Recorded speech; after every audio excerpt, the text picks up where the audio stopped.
सुस्वागतम. जगभरातील सर्व प्रमुख व प्रगत संस्कृतीमध्ये कोणत्याही प्रकारच्या दानाला सर्वाधिक महत्त्व दिले गेले आहे. सर्व प्रमुख धर्मातही दानाला अनन्यसाधारण महत्त्व आहे. मानव सेवा हीच ईश्वर सेवा असे म्हटले जाते. संपत्ती दानापासून ते ज्ञानदानापर्यंत आणि रक्तदानापासून ते देहदानापर्यंत दानाचे वेगवेगळे प्रकार अस्तित्वात आहेत. मग यातील कोणतं दान सर्वश्रेष्ठ?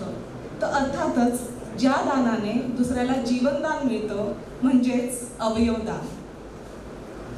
अवयवदान, महादान या सुंदर आणि अतिशय आवश्यक अशा संकल्पनेला अनुसरून आज आपण हा कार्यक्रम आयोजित केला आहे. उपस्थित असलेल्या सर्व मान्यवरांना मी वंदन करते, सगळ्यांचे स्वागत करते व सर्व मान्यवरांना मी मंचावर यायला विनंती करते. भंते आनंद महाथेरो.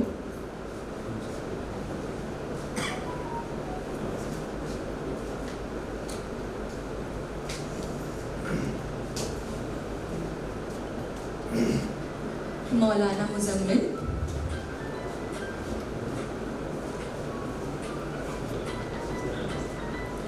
शेख मुफद्दल जमाली. सर काही कारणास्तव येऊ शकले नाही आहेत, थोड्या वेळाने आपल्या सोबत येतीलच. पार्थ सारथीदास प्रभूजी, ते सुद्धा आपल्याला जॉईन करू शकलेले नाही आहेत, थोड्या वेळाने mostly will see. Nayan Maharaj.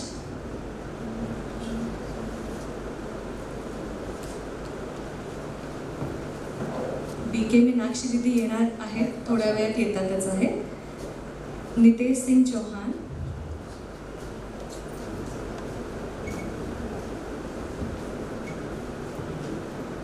Dayanand विसराने.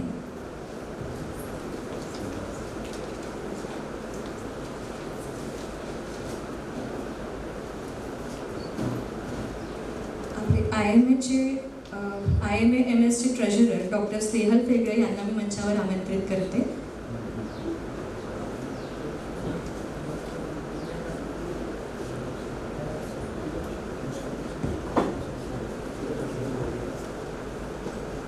IMA चे प्रेसिडेंट डॉक्टर शशिकांत गाजरे यांना मी मंचावर आमंत्रित करते. सोबतच आपले लाडके IMA सेक्रेटरी डॉक्टर भरत बोरोले यांना मी मंचावर येण्यास विनंती करते.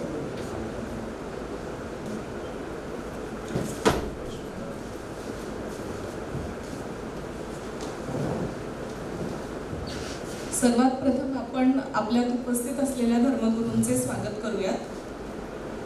मी आपले डॉक्टर स्नेहल फेगडे सरांना विनंती करते की भंते आनंद महाथेरो यांचे पुष्पगुच्छ आणि स्मृतिचिन्ह देऊन स्वागत करावे.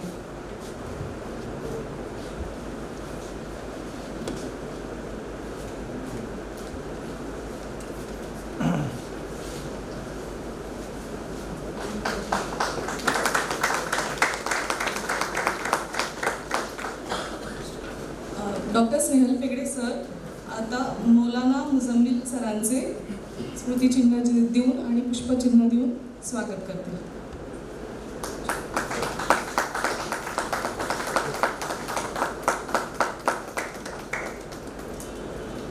मी डॉक्टर शशिकांत गाजरे सरांना विनंती करते की त्यांनी नितेश सिंग चौहान यांचे स्वागत करावे.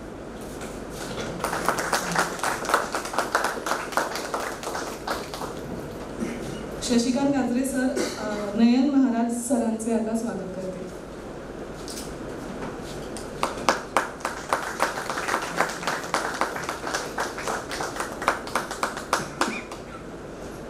डॉक्टर भरत बोरोले सरांना विनंती करते की त्यांनी दयानंद विसराणी यांचे पुष्पगुच्छ आणि स्मृतिचिन्ह देऊन स्वागत करा.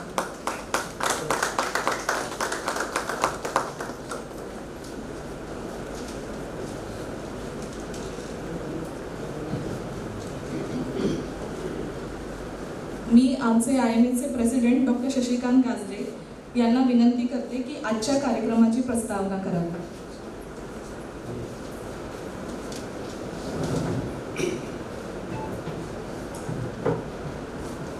सन्माननीय व्यासपीठ, इतर समाजातले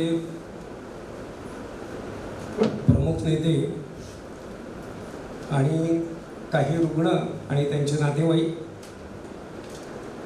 आजचा दिवस जो आहे तो 13 ऑगस्ट जागतिक अवयवदान दिन, याचं थीम म्हणजे ते घोषवाक्य जे आहे ते तुमचा अंतिम निर्णय तुमचा सर्वात मोठा असू शकतो, असं आजचं थीम आहे.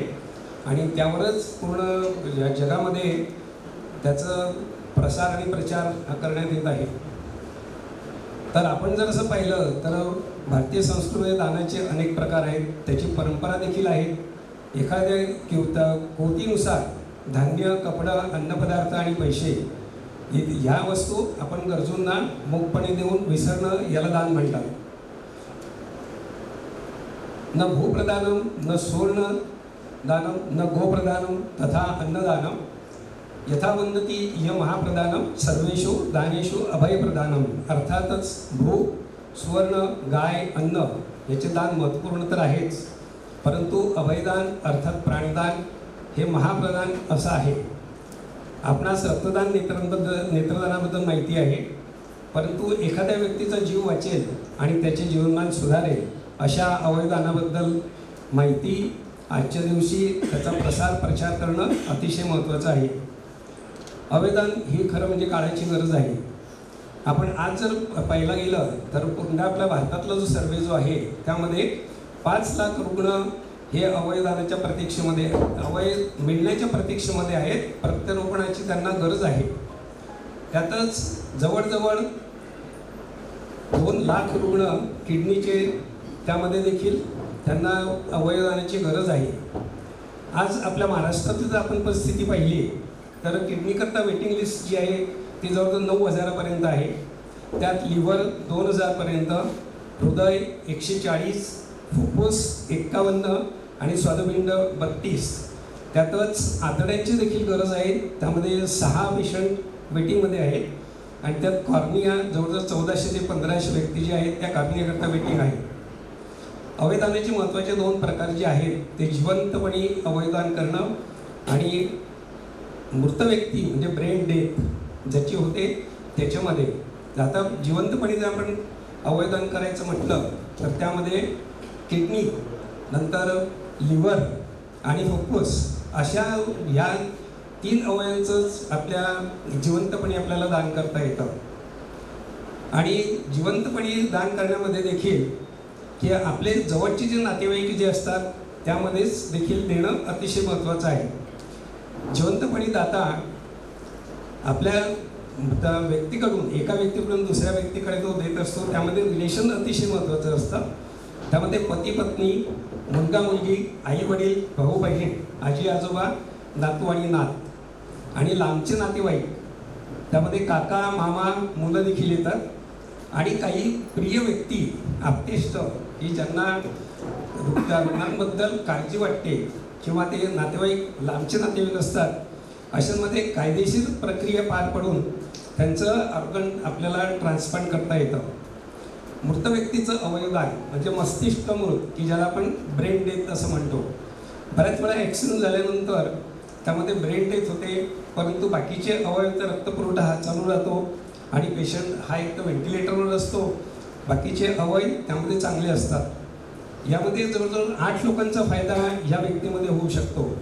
त्यामध्ये हृदय, यकृत, फुफ्फुस, मूत्रपिंड, आतडं आणि स्वादुपिंड नावाच्या ग्रंथी याचं आपल्याला प्रत्यारोपण करता येतं.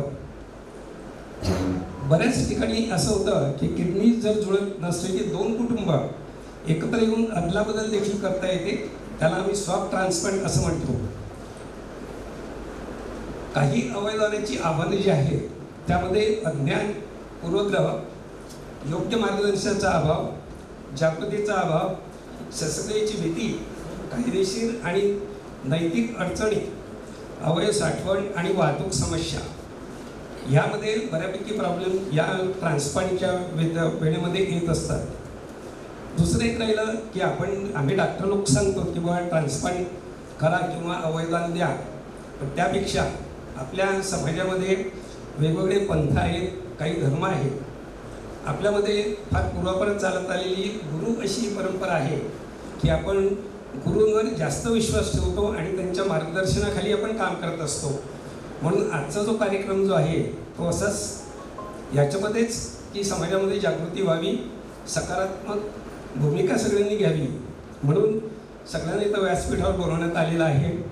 त्यांनी जर त्यांचे 2 शब्द सांगितले प्रत्येकालाच, तर त्यामध्ये काही धार्मिक भूमिका असते, काही वेगवेगळ्या धर्मामध्ये वेगवेगळ्या चालीरीती आहेत, त्याबद्दल मार्गदर्शन करणं आणि त्याबद्दल आम्हाला देखील सल्ला देणं की पुढे आपण काय करावं, त्याबद्दल एक भूमिका त्यांनी व्यक्त करावी म्हणून त्यांना आज आमंत्रण करण्यात आलेलं आहे. आपल्याला अवयदान करण्याची इच्छा जर असली तर त्याला प्रतिज्ञापत्र हे तयार करायला लागतं किंवा भरायला लागतं. त्यामध्ये नोटो आणि ZDC अशा 2 संस्था आहेत. त्यामध्ये QR कोड आपण बाहेर दिलेला आहे. त्या QR कोडमध्ये आपण नोंदणी करायची असते. मागचा सर्वे महाराष्ट्रामधला जो झालेला आहे त्यामध्ये जवळजवळ 7,000 लोकांनी प्रतिज्ञापत्र भरली. पण शेवटी ज्यावेळेस व्यक्ती जाते त्यावेळेस त्यांचे आईवडील किंवा फॅमिली हे नाही म्हणतात. म्हणजे 7,000पैकी फक्त 150 लोकांनी अवयदान त्यावेळेस केलेलं आहे. तर यातनं एक मार्ग असा निघू शकतो की आपण वृत्तीपत्र करतो किंवा इच्छापत्र करतो, त्या पत्रामध्ये जर नोंद केली आणि त्याची नोटरी जर केली तर ते कायदेशीर प्रमाणित राहील. असा एक त्यातला एक प्रयत्न आहे. त्यामुळे ते जर आपण मनावर जर घेतलं सगळ्यांनी तर निश्चित लोकांचा फायदा होईल. अवयदान ही जीवनदानाची सर्वोत्तम देणगी आहे. एखाद्या व्यक्तीच्या मृत्यूनंतर तिचे अवयव दुसऱ्या गरजूला जीवनदान देऊ शकतात.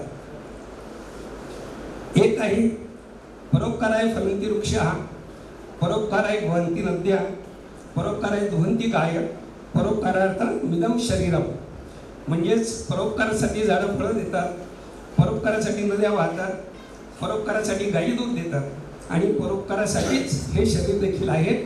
एवढं प्रत्येकाने लक्ष ठेवावं. आणि ब्रेन डेथ असताना जर आपण ऑर्गन दिले तर निश्चित 8 लोकांचा फायदा होतो. यात बऱ्याच व्यक्ती असे आहेत किंवा आम्ही बॉडी डोनेट करतो, तर बॉडी डोनेट करायला हरकत नाही. तर त्या बॉडी डोनेटमध्ये आपल्याला शैक्षणिक संस्थांमध्ये त्याचा फायदा होतो. ते एक बाजू झाली. पण त्यामध्ये देखील जर काही समजा HIV किंवा कॅन्सर असे जर आजार असले तर ते बॉडी डोनेट करता येत नाही किंवा त्यांचं अवयव देखील दान करता येत नाही. एवढं बोलून मी थांबलो.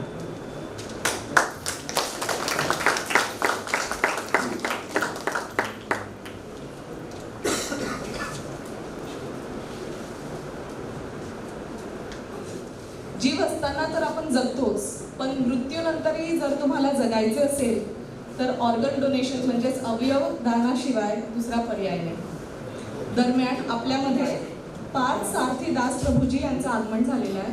तर मी डॉक्टर भरत बोरेले सरांना विनंती करते की त्यांचं स्वागत करावं.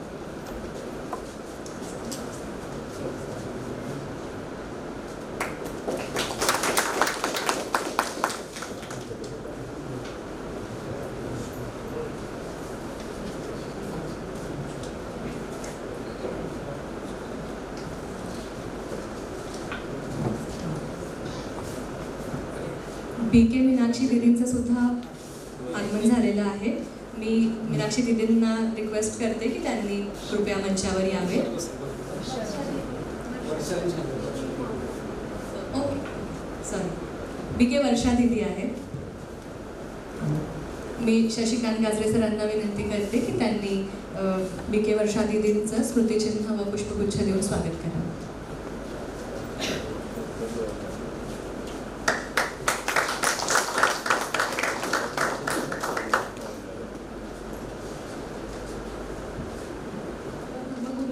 शब्द जे आपल्यासाठी सगळ्यात मोलाचे असतात आणि भंते आनंद महाथेरो हे आजारी असतानाही आज इथे उपस्थित आहे, हे आपलं भाग्य आहे.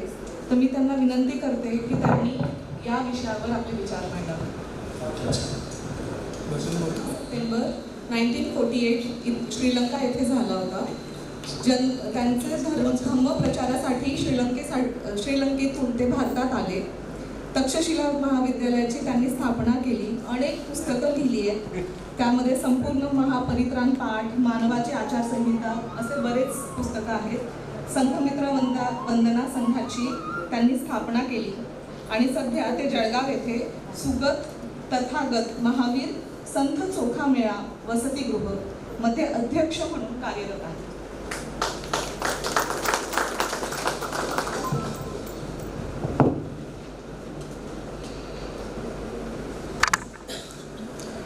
या मंचावर उपस्थित सर्व धर्मांचे धर्मगुरू वर्ग तसेच या कार्यक्रमासाठी उपस्थित झालेले सर्व बंधुजन, मला अत्यंत आनंद होत आहे की माझ्या जीवनामध्ये एक ऐतिहासिक कार्यक्रमामध्ये मी आलो. अवयव दान, दानातून प्रेम निर्माण होतात. दानामध्ये सर्वात मोठा दान आणि जास्तीत जास्त दान केलेले एक महापुरुष या भारतामध्ये होते. त्यांचे नाव गौतम बुद्ध. यांनी ही बोधिप्राप्तीसाठी अनेक जन्म, एक जन्मामध्ये नाही, अनेक जन्म डोळे दान दिले, रक्तदान दिले, जीवदान दिले, वस्त्रधन संपत्ती दान दिले, राज्यदान दिले. राज्यदानमध्ये एका राष्ट्रामध्ये राष्ट्रपती किंवा त्या राष्ट्राचे अधिपती किंवा सम्राट असो सारखा त्यांनी हे सर्व पदवी दान दिले. का दिले? त्याशिवाय बोधी प्राप्त करता येत नाही. त्याला म्हणतात दानपारमिता. हे आहे दानपारमिता आहे. यासाठी अवयवदान त्याच्यामध्ये महत्त्वपूर्ण आहे. त्याच्यामध्ये रक्तदान आले, सर्व आले, डोळेदान. आणि मी तसं म्हणू इच्छितो की मी स्वतः माझे डोळे दान केले म्हणजे प्रतिज्ञा दिलेला आहे. परंतु ते दिले दोन्ही राष्ट्रामध्ये, श्रीलंकामध्ये पण दिले आणि इथे पण दिले. परंतु ते मला रिन्यू करायचे आहे. परंतु आता माझे डोळे घेतील काय, मला थोडं शंका आहे. कारण डायबिटीस आहे. डायबिटीसमध्ये लेन्स बसवलेला आहे. एक सांगायला पाहिजे. त्याप्रमाणे मी जास्त वेळ घेत नाही. जसं तुम्हाला सांगितलेलं आहे की माझे स्वास्थ्य बरोबर नाही आहे. मी फार आनंदाने हे स्वीकार केले. हे कार्यक्रम जेव्हा भरत बोरुडे आमच्याकडे आले होते तेव्हा मला सांगितलं असे असे कार्यक्रम आहे, तुम्ही येता काय? बोलले निश्चित येतो. हे आपलाच कार्यक्रम आहे. हा कार्यक्रम आमचाच कार्यक्रम आहे. दानाशी संबंध आहे. म्हणून तुम्हाला आश्चर्य वाटेल, मी मराठी बोलतो. मराठी माणूस नाही. श्रीलंकावरून इथे आलो. येताना मला अ ब क ड काहीच येत नव्हता. मराठीतला किंवा हिंदीमधून थोडं बोलत होतो. सर्वप्रथम मी या भारतामध्ये इथेच आलो, जळगावला. मी जळगावलाच आलो. ते 1967मध्ये 1967ला मी आलो. आणि अनेक ठिकाणी आम्हाला वास्तव्य करावं लागलं. धर्मशालामध्ये जास्त करून फार कठीण परिस्थितीमध्ये आम्ही आलो. आणि त्या धर्मशालाचं नावसुद्धा मला माहीत आहे, महाराणा प्रताप धर्मशाला जळगाव. आणि त्याप्रमाणे स्टेशनजवळ एक धर्मशाला होता. ते कुठेही ती धर्मशाला दिसत पण नाही. त्या ठिकाणी मोठे मोठे झाले. असो काही, मी माझ्या जीवनात सुद्धा मी विचार केला नाही मला मराठी बोलता येईल म्हणून. माझ्या गुरुवरांनी मला त्या भारतामध्ये पाठवले, खास करून कारण डॉक्टर बाबासाहेब आंबेडकर यांना सर्व लोक ओळखतात. या देशाची घटना ज्यांनी लिहिली, या घटनेवर जे आता संविधान चालू आहे, त्या माणसाने 6 लाख लोकांना या धम्मामध्ये घेतले. कुठे? 1956ला 14 ऑक्टोबर नागपूर येथे. परंतु 2 महिन्यात ते निवर्तले, म्हणजे फणीरवान त्यांचे देहांत झाले. सर्व घबरून गेले जगातील लोक. अरे हे लोक बुद्धधर्म स्वीकार केले, यांना शिकवणार कोण? याने नंतर आमच्या गुरुने विचार केला. तेव्हा किती वर्षापूर्वी? 58 वर्षापूर्वी विचार केलं मी शिष्य बनवतो. आतापर्यंत मी शिष्य बनवले अनेक कामासाठी. ते लोक कोणी जपान, कोणी कोरिया, इकडे तिकडे गेले, परंतु मी असा शिष्य नव्हे आता बनवतो फक्त भारतामध्ये पाठवण्यासाठी आणि खास करून हे नवीन लोक जे आले त्यांना शिकवण्यासाठी. आम्हाला विचारलं, हिंदीमध्ये मी थोडासा शिकलो, त्यांनी जर तुला हिंदी येते तू जा. मला असं वाटत होतं संबंध भारतामध्ये हिंदी बोलत असेल. या इथे आल्यानंतर वेगळीच भाषा आहे, काही समजत नाही. मी समजलं आता गेला कामातून, मला जमणार नाही, मी आता परत जातो. नंतर एक उपासक होता जळगावचा, BK बनसोडे म्हणून, ते माझ्याबरोबर मी हिंदीमधून बोलत असताना ते मराठीत ट्रान्सलेशन करायचं. तेव्हा सांगितलं, म्हणते की असं नाही जमणार, तुम्ही कसेही करून मराठी शिका. हे असं डबल वर्क करता येतं. तुम्ही हिंदीत बोलता, नंतर ते ट्रान्सलेशन मराठीमधून जमणार नाही. नंतर मी सगळं, मला जमेल काय नाही जमणार. हिंदी शिकले तुम्ही 100% एक दिवस तुम्ही मराठी माणूस सारखंच बोलणार. ते काम सक्सेस झाले. मला 58 वर्ष झाली या भारतामध्ये येऊन, म्हणून भारत सरकार मला भारतीय म्हणून, ते इथेच तबा म्हणून सांगितलं, भारतीय म्हणून मला स्वीकार केले. कारण तेव्हा कारगिल युद्ध होता, कारगिल, तेव्हा त्यांनी एक आव्हान केलं होतं सर्व जनताकडून, काहीतरी दान करा देशाला. तेव्हा मी श्रीलंकन होतो, नागरिक नाही, भारतीय नाही. मी पाठवले 1000 रुपये पाठवले, जे आम्हाला दानासाठी जे मिळतात ते पाठवले. आणि जेव्हा मनमोहन सिंगजी होते तेव्हा विचारलं, हा तर माणूस हे तर श्रीलंकन नाही आहे, भारतीय नाही आहे, तरी पण डोनेशन पाठवले. तेव्हा सरकारला सांगितलं, सर हा माणूस भारतीय नागरिकत्वासाठी अर्ज केलेला आहे, ओके सँक्शन, त्यांना अवश्य द्या, कोणाला नाही दिलं तरी चालेल, या माणसाला द्या. ते कोण? ते मी आहे. आणि म्हणून 2010 पासून मी या भारतातील नागरिक म्हणून कार्यरत आहे.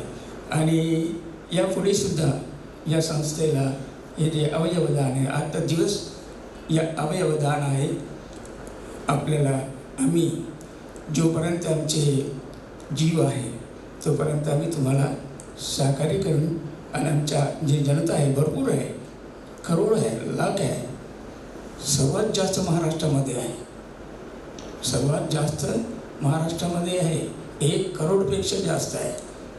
आम्ही विनंती करतो अवयवदान द्या म्हणून. आणि जसं मी सांगितलं, माझे डोळे मी दान केलेले आहेत ते, परंतु इथे पुन्हा ते रिन्यू करायचे किंवा ते काही करायचं असेल तर सांगा, मी करतो. अवश्य दान करा. जीवनामध्ये हे जीवन यात्रा आहे, संसार फार मोठा आहे, फार मोठ्या पुण्याने आम्ही माणूस बनलो हे लक्षात ठेवा. काही लोकांना माणूस बनल्यानंतर आम्ही माणूस आहोत म्हणजे माणसांची संख्या पण भरपूर आहे, परंतु माणसांची संख्यापेक्षा जनावरांची संख्या जास्त आहे. जनावर पण एक संसार आहे. कधी कधी तुम्ही या जन्मी मानव झाले, उद्या कोणत्या जन्मात जाणार कोणी सांगू शकत नाही. सम्राट अशोक एवढं चांगलं काम करून 84,000 विहार बनवून तरी पण मरते वेळी काय लक्षात आले? महायुद्ध, कालिंग युद्ध मनात आले आणि जन्म घेता म्हणजे मरण पावता पावता कुठे जन्मले? अजगर झाले.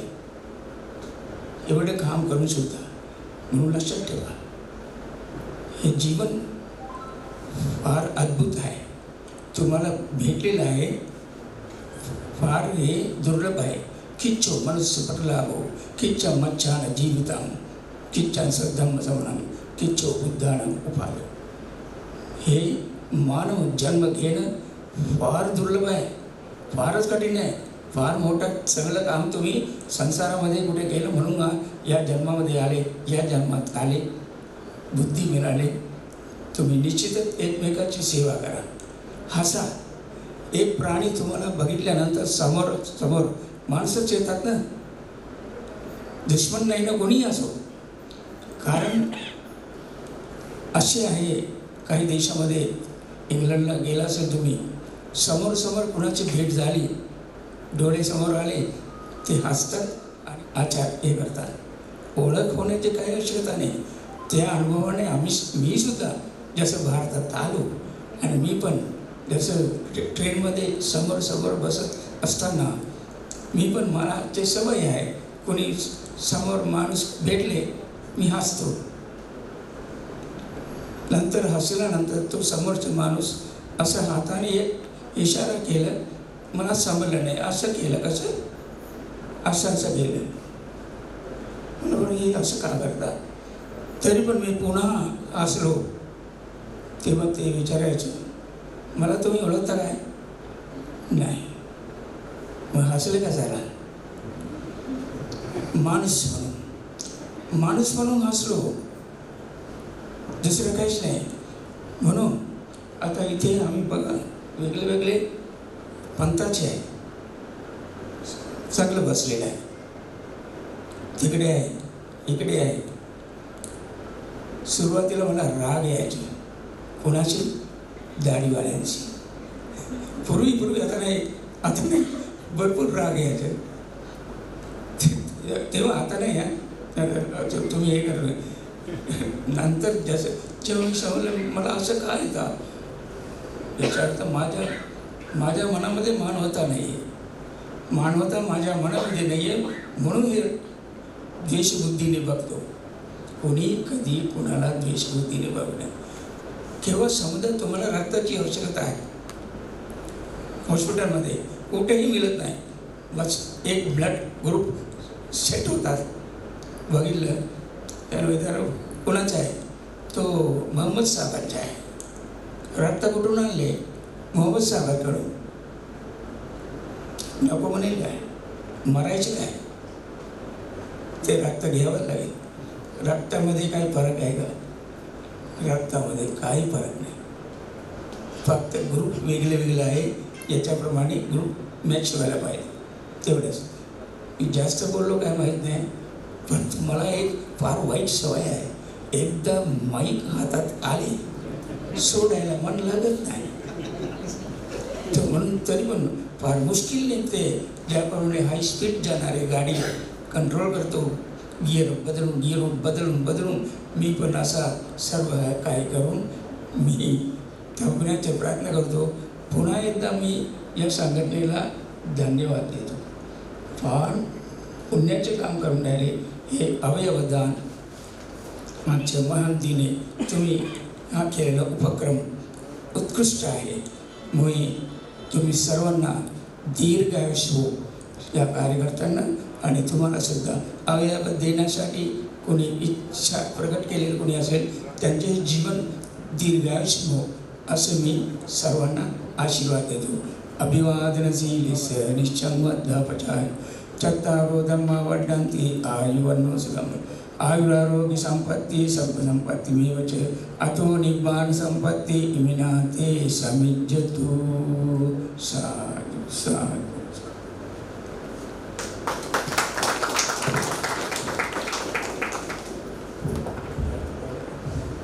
तुमचे विचार ऐकायला आम्हाला अजूनही खूप आवडलं असतं, पण वेळेच्या अभावामुळे आम्हाला पुढे जावं लागेल. धन्यवाद. तुमच्या इतक्या सुंदर विचारांनी नक्कीच समाज प्रबोधन होईल. मी आपले पुढचे वक्ते मौलाना मुझम्मिल यांना रिक्वेस्ट करते की त्यांनी आपले विचार मांडावे. मौलाना मुझम्मिल हे इस्लामिक स्टडीजमध्ये असिस्टंट प्रोफेसर आहेत आणि अली पब्लिक स्कूलचे चेअरमॅन आहेत.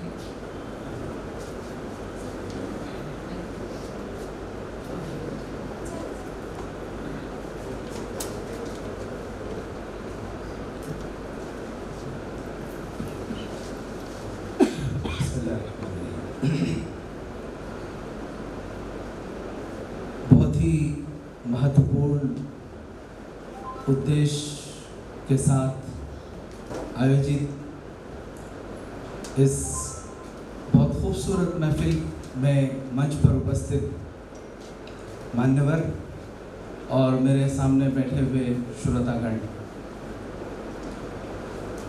मैं Qazi Muzammiluddin Nadvi, assistant professor in Islamic studies एच.जे.एम.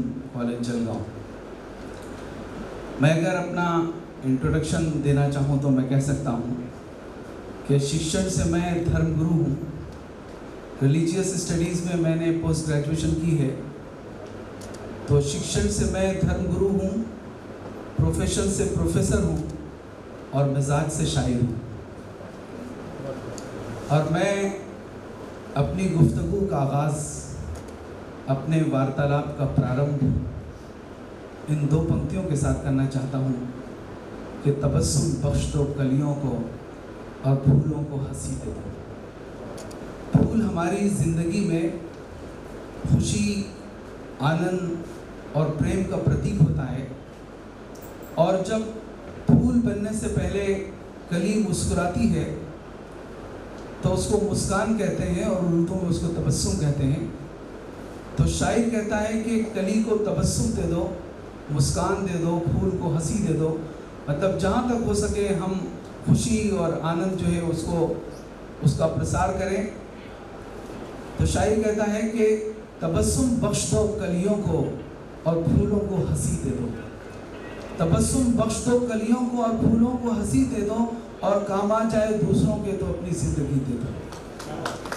और मैं इसको थोड़ा आगे बढ़ा के कहना चाहता हूँ कि अगर काम आ जाए दूसरों के तो अपनी आंखें दे दो, अपना कलेजा दे दो, अपना दिल दे दो, अपनी किडनी दे दो। दोस्तों, आज इस बहुत खूबसूरत सभा में बहुत स्कॉलर लोग मौजूद हैं, बहुत लर्न फेलोज़ मौजूद हैं, और अभी आपके सामने बड़ी अच्छी अच्छी बातें, बहुत थॉट जनरेटिंग डिस्कशन आएगा। अभी भी हमारे भट्टे जी ने जो बातें कही, बहुत अच्छे विचार थे। मैं इन सब का कौतुक करते हुए और उसको अप्रिशिएट करते हुए अपनी बात आगे बढ़ाता हूँ कि दोस्तों, अभी से 30-40 साल पहले हमारे यहाँ ट्रांसपोर्टेशन के साधन नहीं थे। हम आमतौर पर पैदल चला करते थे।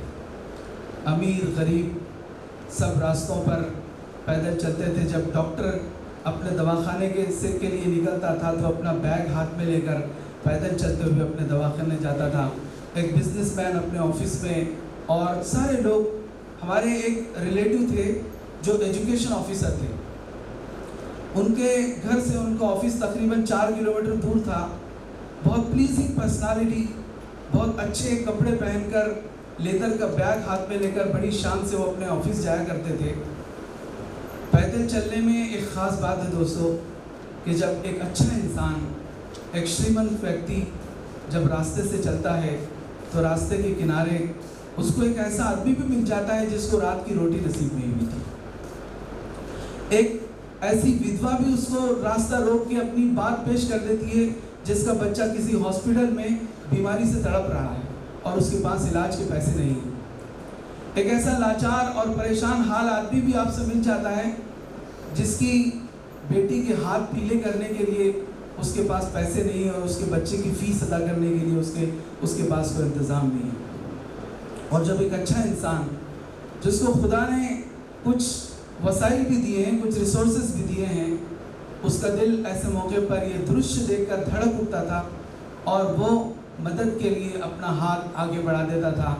लेकिन अब दुनिया बदल गई है।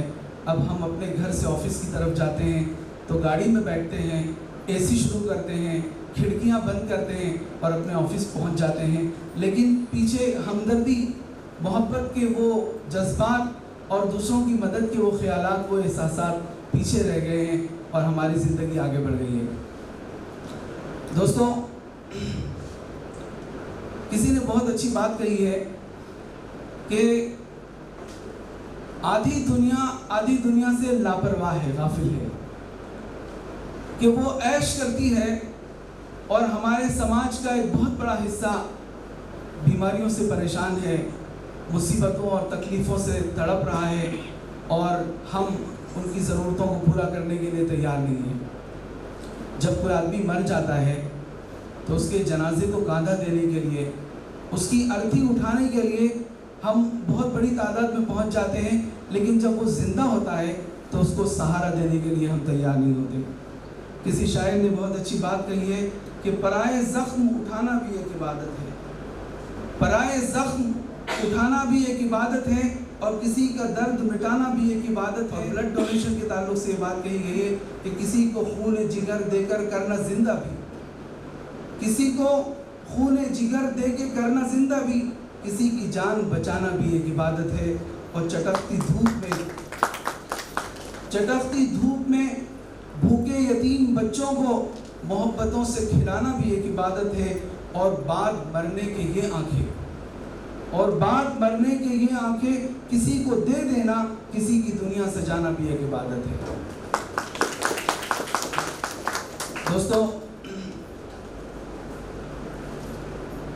मैं आपको एक बाप का दर्द सुनाना चाहता हूँ, लेकिन उससे पहले मैं अल्लाह से, ईश्वर से ये दुआ करता हूँ, ये प्रार्थना करता हूँ कि वो हम सबको अच्छा रखे, तंदुरुस्त रखे, सेहत दे, बीमारियों से महफूज रखे, और हम अपने पूरे परिवार के साथ, अपने पूरे समाज के साथ एक अच्छी ज़िंदगी गुजारें।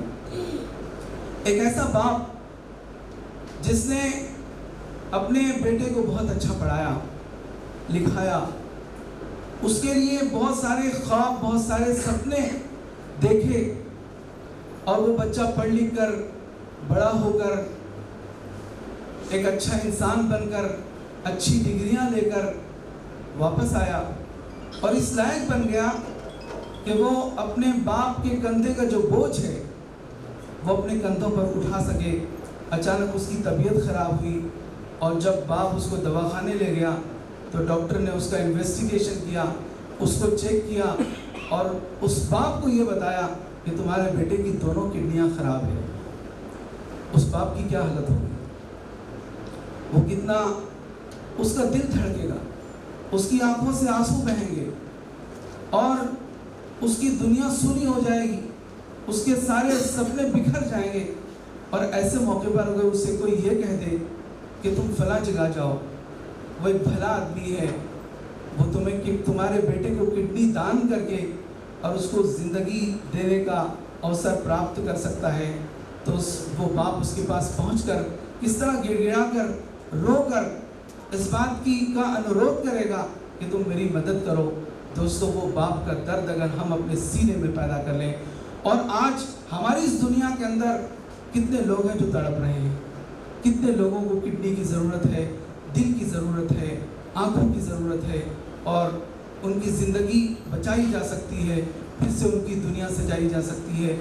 वो बाप के दिल में जो दर्द था अगर हम पैदा कर ले तो शायद हमारी दुनिया के अंदर बहुत सारी खुशियाँ हम बखेर सकते हैं। मैं 25 साल से ब्लाइंड लोगों में काम कर रहा हूँ, और मैंने ब्लाइंड लोग जो है उनकी एक लिपि होती है, इसको ब्रेल लिपि कहते हैं, उसके ज़रिए उनका वो शिक्षण हासिल करते हैं। तो पूरे भारतवर्ष में पहली मर्तबा अरबी ब्रेल सीख कर ब्लाइंड लोगों को कुरान पढ़ने का जो एक प्रोजेक्ट था उस पर मैंने काम किया, और पूरे मुल्क के अंदर तकरीबन 14 स्टेट के लोगों को अरबी ब्रेल सिखाई, और उनसे मैंने ये दरख्वास्त की, उनको इसके लिए तैयार किया कि वो ब्लाइंड लोगों के लिए ख़ास तौर पर उनकी जो एक मजहबी ज़रूरत है, उनकी रिलीजियस नीड है, उसको पूरा करने के लिए वो काम करें। इस दरमियान बहुत सारे ऐसे लोगों से, ब्लाइंड लोगों से मिलने का अवसर प्राप्त हुआ, और ये बात समझ में आई दोस्तों कि वो भी दुनिया की रंगीनियों को अपनी आंखों से देखना चाहते हैं, लेकिन उनकी आंखों में अंधेरा है। अगर हम अपनी आंखें दान करने का अगर इरादा करें और उसका हम कोई प्लान बनाएं, तो शायद बहुत से लोगों की आंखों में रोशनी पैदा कर सकते हैं। लेकिन एक बहुत बड़ा सवाल हमारे सामने पैदा होता है। हमारे इस प्रोग्राम का जो इन्विटेशन आया था, ऑर्गन दान, महादान, ये बात पढ़कर एक बात मेरे दिल में पैदा हुई कि ये महादान ज़रूर है, लेकिन इसके साथ एक बहुत बड़ा बलिदान है।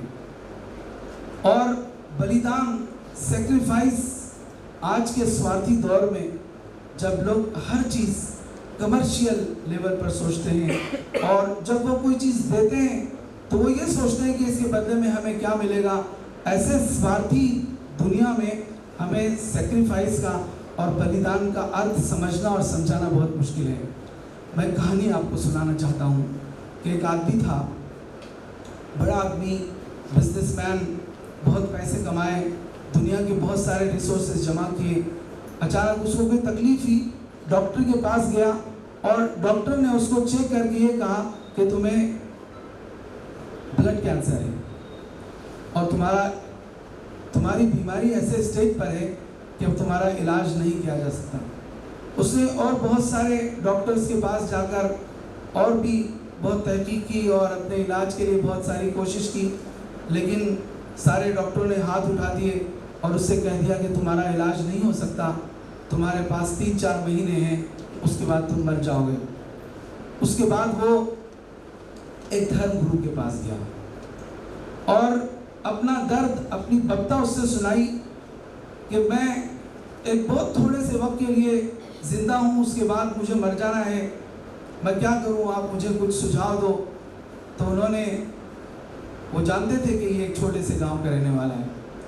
उन्होंने उससे कहा कि तुम अपने गांव कितने दिनों से नहीं गए। उसने कहा 15-20 साल से मैं अपने गांव में नहीं गया। उन्होंने उसको मशवरा दिया कि थोड़े दिन के लिए तुम अपनी समस्या भूल जाओ, ये भूल जाओ कि तुम्हें कोई ऐसी बीमारी है जिसके बाद तुम्हें मर जाना है। बहुत सारे पैसे लेकर अपने गांव जाओ, लोगों से मिलो, तुम्हारे अपने गांव के लोग तुमसे बहुत मोहब्बत करते हैं, उनके पास जाओ, उनकी बहुत सी समस्याएं हैं। कोई किसान है, उसको बैल जोड़ी खरीद के दे दो, किसी को भैंस दे दो, किसी के बच्चे की फीस अदा कर दो, किसी की बच्चे की शादी करा दो, किसी के पास बीमारी के इलाज के लिए पैसे नहीं है, पैसे दे दो। कहीं पति पत्नी के बीच में कोई विवाद हो गया, उनको बैठकर सुलझा दो। और कोई ऐसी माँ मिले जिसके बेटे ने उसे छोड़ दिया हो, थोड़ी देर उसका गम सुन लो, उसकी तकलीफ सुन लो और उसका गम मिटा दो। वो आदमी ने जाकर गांव में रहकर इसी तरह कुछ वक्त गुजारा, 5-6 महीने गुजारे और वो भूल गया कि मुझे क्या चीज़, क्या बीमारी और क्या तकलीफ है।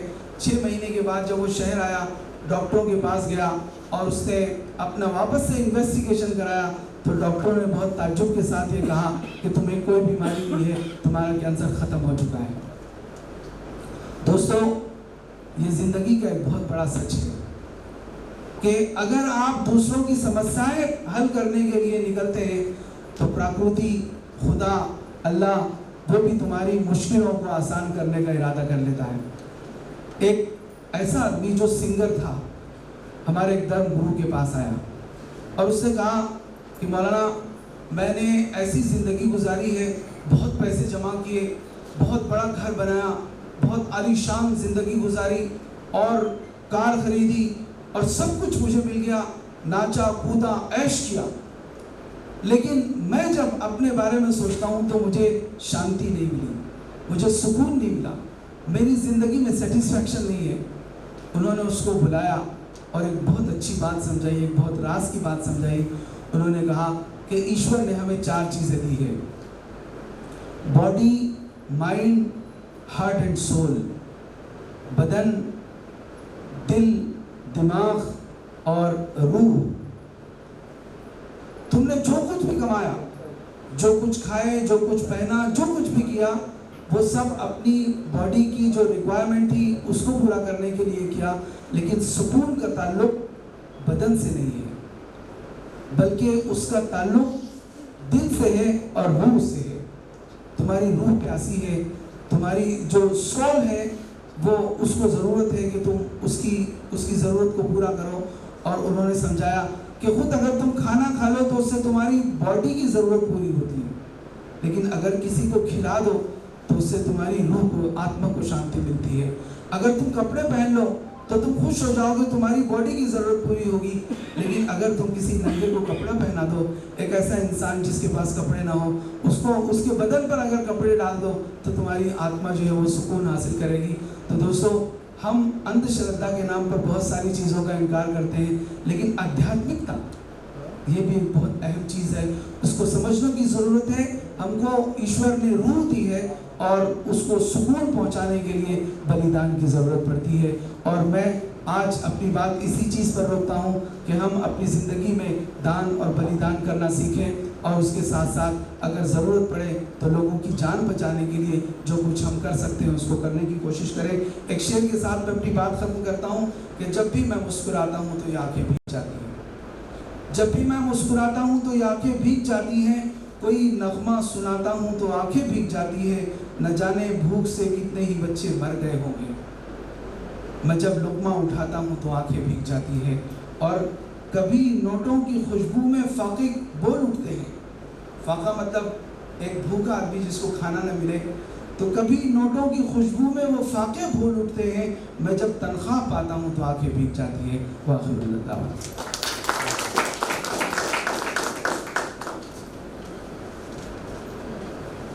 मौलानाजी, तुमचे विचार ऐकतच राहावं असं वाटतं. आणि खरंच आज दुपारची वेळ आहे, सगळ्यांचे जेवणं झालेले आहेत. जर एखादं सायंटिफिक सेशन असतं तर बरेच जण इथे गुंगले असते.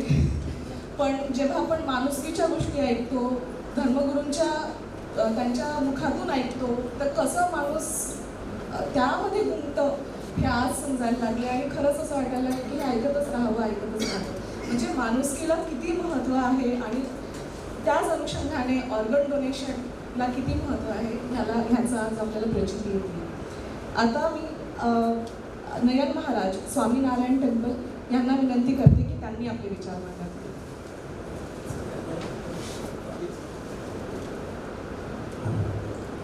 अयं निज परो व्यक्ती गणानां लघुचेतसा उदारचरितानां तु वसुधैव कुटुंबकम्. आज मंचावरती उपस्थित सर्व धर्मगुरू, इस्कॉन संस्थाचे आमचे प्रभूजी, आमचे प्रिय मित्र, आमच्या दीदी वर्षा दीदी, त्याचप्रमाणे सर्व सांप्रदायिक संत महात्मे उपस्थित, डॉक्टर्स आणि उपस्थित सर्व इथे या प्रसंगी जे ज्यांना आवश्यकता आहे अंगांचे आणि बाकीचे पत्रकार बंधू, आज अंगदान विषयी आपण इथे जेव्हा चर्चा करीत आहोत, मी पॉईंट टू पॉईंट बोलणार आहे, बाकीच्यांचं पण आपण त्या संदर्भात मनोगत ऐकणार. हिंदू धर्मामध्ये दानाचं खूप महत्त्व आहे. अन्नदान असो, वस्त्रदान असो, त्यानंतर कन्यादान असो, अनेक प्रकारांचे दान आहे. पण हे जे अंगदान आहे हे महादान आहे. हे कशा प्रकारे आहे हे ते मी तुम्हाला सांगतो. जेव्हा अंगदानाची गोष्ट आहे तेव्हा सर्वप्रथम हिंदू शास्त्रांमध्ये अशा अनेक कथा आहे की जिथे आपल्या राजे लोकांनी, आपल्या ऋषी मुनींनी अंगदान केले आहे. आज मी दधीची ऋषींना याद करतो की जेव्हा वृत्रासुराच्या त्रासाने, श्रीमद भागवतजी मध्ये कथा आहे, ते वृत्रासुराचा त्रास होता आणि त्या समयी माहिती आहे की हा वृत्रासूर हा फक्त आणि फक्त दधीची ऋषींच्या हाडानेच याचा मृत्यू होणार आहे. आणि त्या समयी दधीची ऋषींकडे सर्व देवता गेले आणि दधीची ऋषींनी एक क्षणाचाही विचार न करता आणि स्वतःच्या हाडांचं दान लोक कार्यासाठी केलं होतं. हे महादान आपल्या ऋषीगणांनी पूर्वी केलेलं आहे.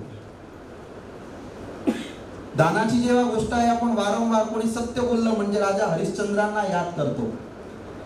राजा हरिश्चंद्र विश्वामित्र यांची परीक्षा घेण्यासाठी आले आणि त्या समयी काशीच्या बाजारामध्ये स्वतःला विकून काढलं आणि त्या ऋषींची इच्छा पूर्ण केली होती. हे दानाची आपल्या हिंदू धर्मामध्ये खूप महत्त्व आहे. आज आपण जेव्हा आज सर्वप्रथम जे प्रास्ताविक भाषण होतं ते ऐकल्यानंतर मला अति दुःख झालं की एवढे लोक 9,00,000 सारखे लोक महाराष्ट्रामध्ये किडनीसाठी वेटिंगवरती आहेत.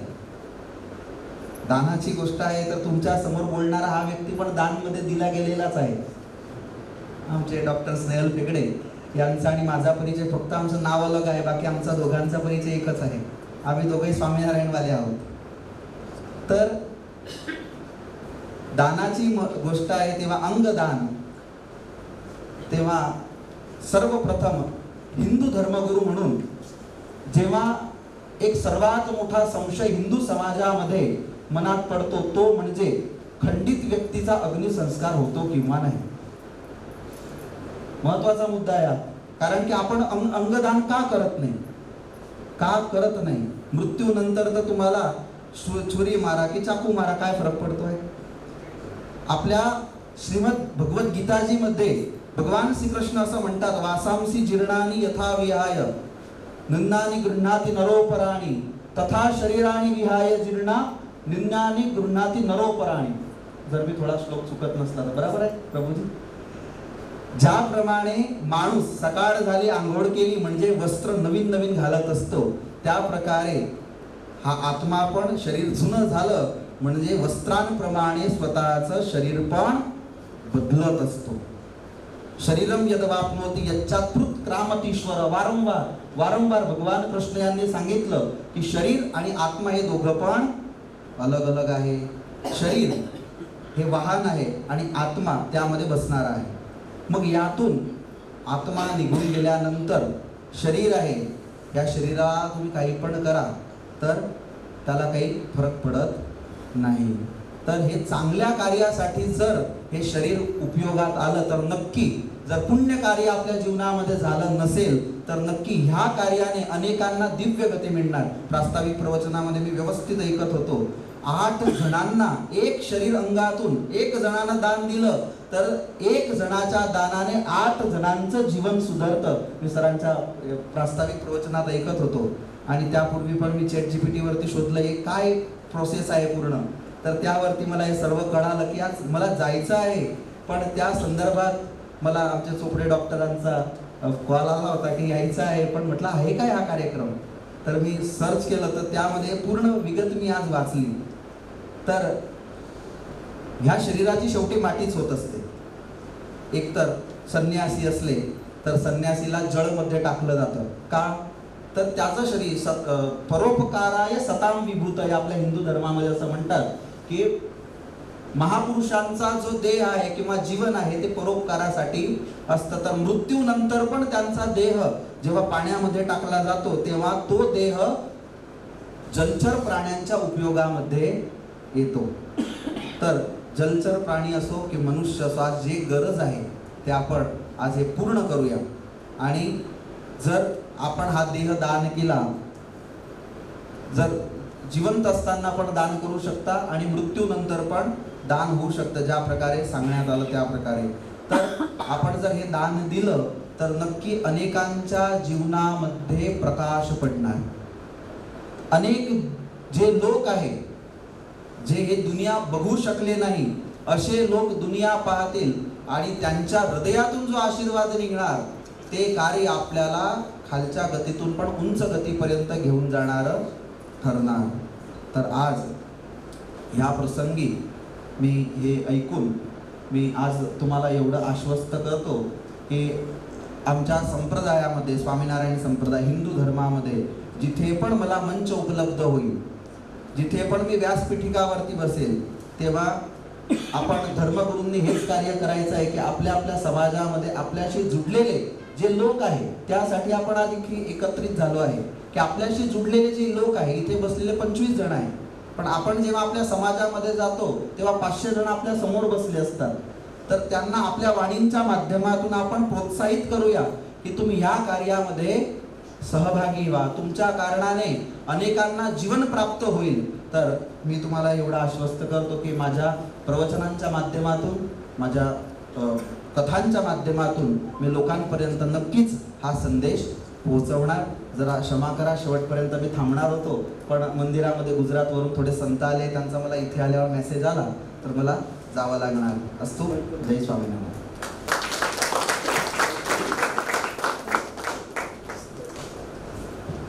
धन्यवाद.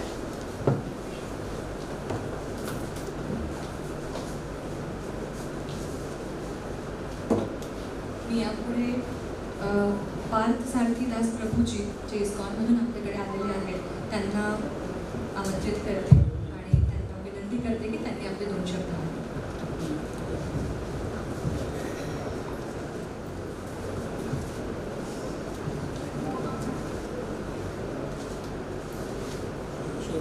हरे कृष्ण.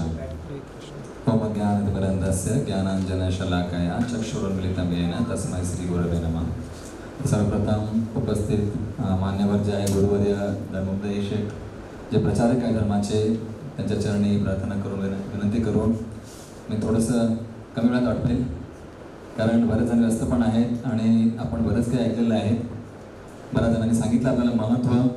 थोडक्यात सांगायचा प्रयत्न करेल की जे आजचा विषय जो आहे किंवा बऱ्याच सगळ्यांनी जे सांगितलं आहे गुरुवर्यांनी प्रचारकांनी, त्यांनी सुद्धा आपलं जीवन त्यामध्ये पूर्ण समर्पित केलेलं आहे. तन मन धन किंवा काया वाचा मनसा ते पण दान दिलेलं आहे.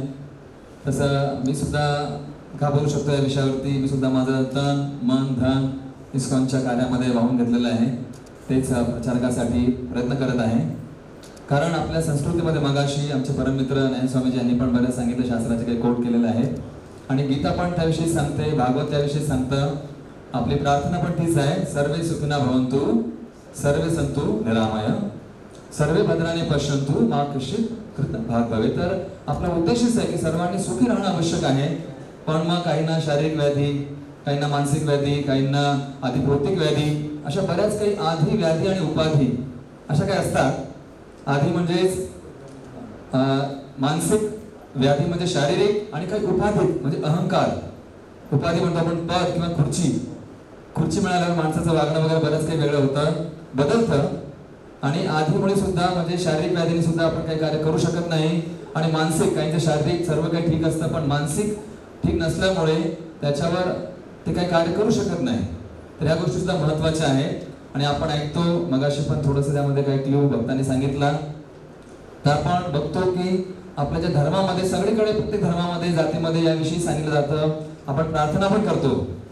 मगाशी मी एका ठिकाणी गेलो होतो पालघरमध्ये वगैरे, तिथं काही ठिकाणी प्रवचन केलं तर त्या शाळेमध्ये मुलांनी प्रार्थना केली आणि जी प्रार्थनेबद्दल मी चिंतन करत होतो.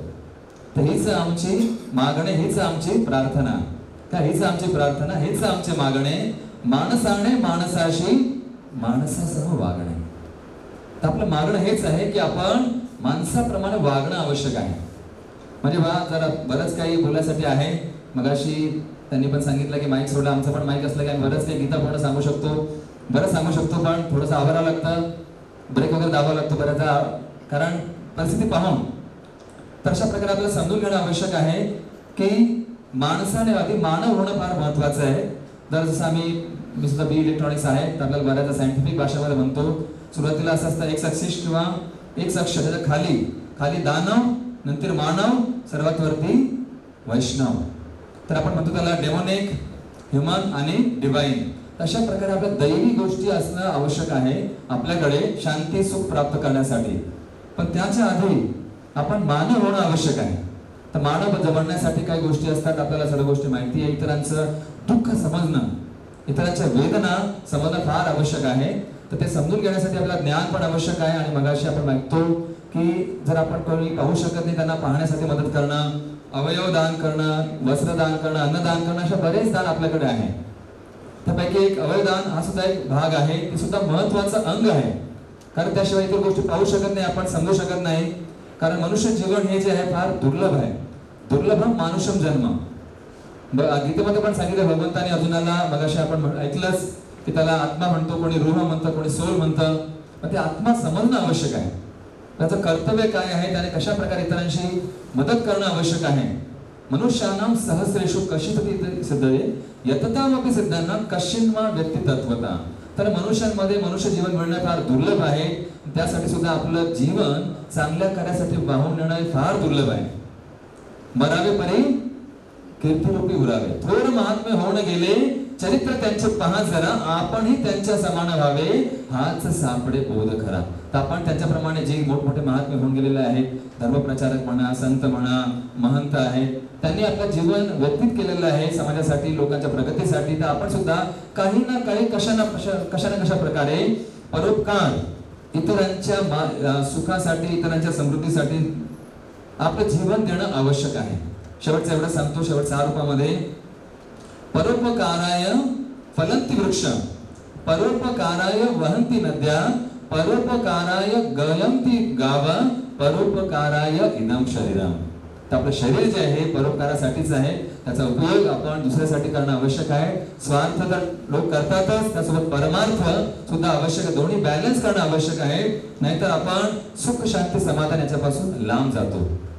म्हणून मी एवढं सांगेल की आपण प्रयत्न केला पाहिजे इतरांना मदत करण्यासाठी. आणि शेवटी जाता जाता एवढाच की आपण मनुष्य जीवन बनणं आवश्यक आहे आणि सर्वांसाठी परोपकार म्हणजे आपले जे अवयव आहे कशा ना कशा प्रकारे मी सुद्धा एवढीच प्रार्थना करेल की माझं तन मन धन मी समाजकार्यासाठीच आध्यात्मिक कार्यासाठीच वाहून नेईल. हरे कृष्ण.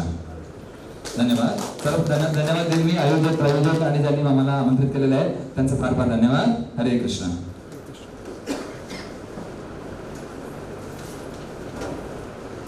धन्यवाद.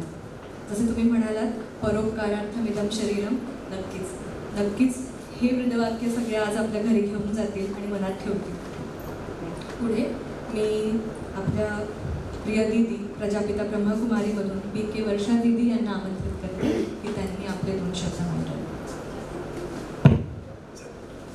दीदी वहाँ पे मैं सम्माननीय मंच और यहाँ सभी एकत्रित मेरे भाइयों, वैसे मीनाक्षी दीदी जी आने वाले थे, उनका नाम है, लेकिन दीदी जी माउंट आबू गए हैं इसलिए वो नहीं आ पाए, इसलिए उनकी जगह पे उन्होंने मुझे भेजा है.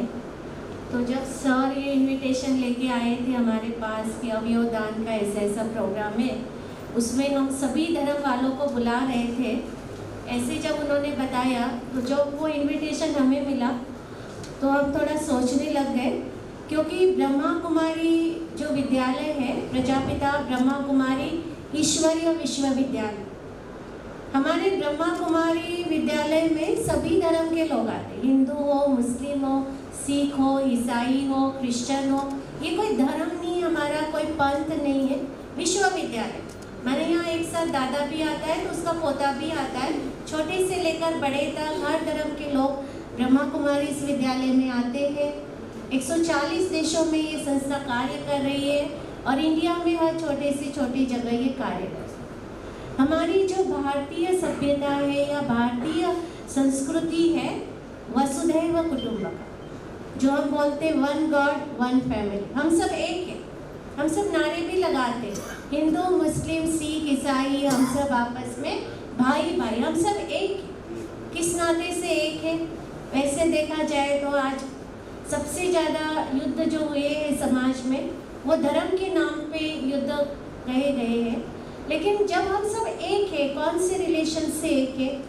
हाँ, वैसे हमारे जो पिता है जिन्होंने हमको जन्म दिया वो सभी की अलग अलग है, लेकिन जब कोई दुख आ रहा है, समस्या आ रही है, परेशानी आती है तो हम उस परम शक्ति के पास जाते हैं, हम उनको याद करते हैं और हम उनकी मदद का भी अनुभव करते हैं.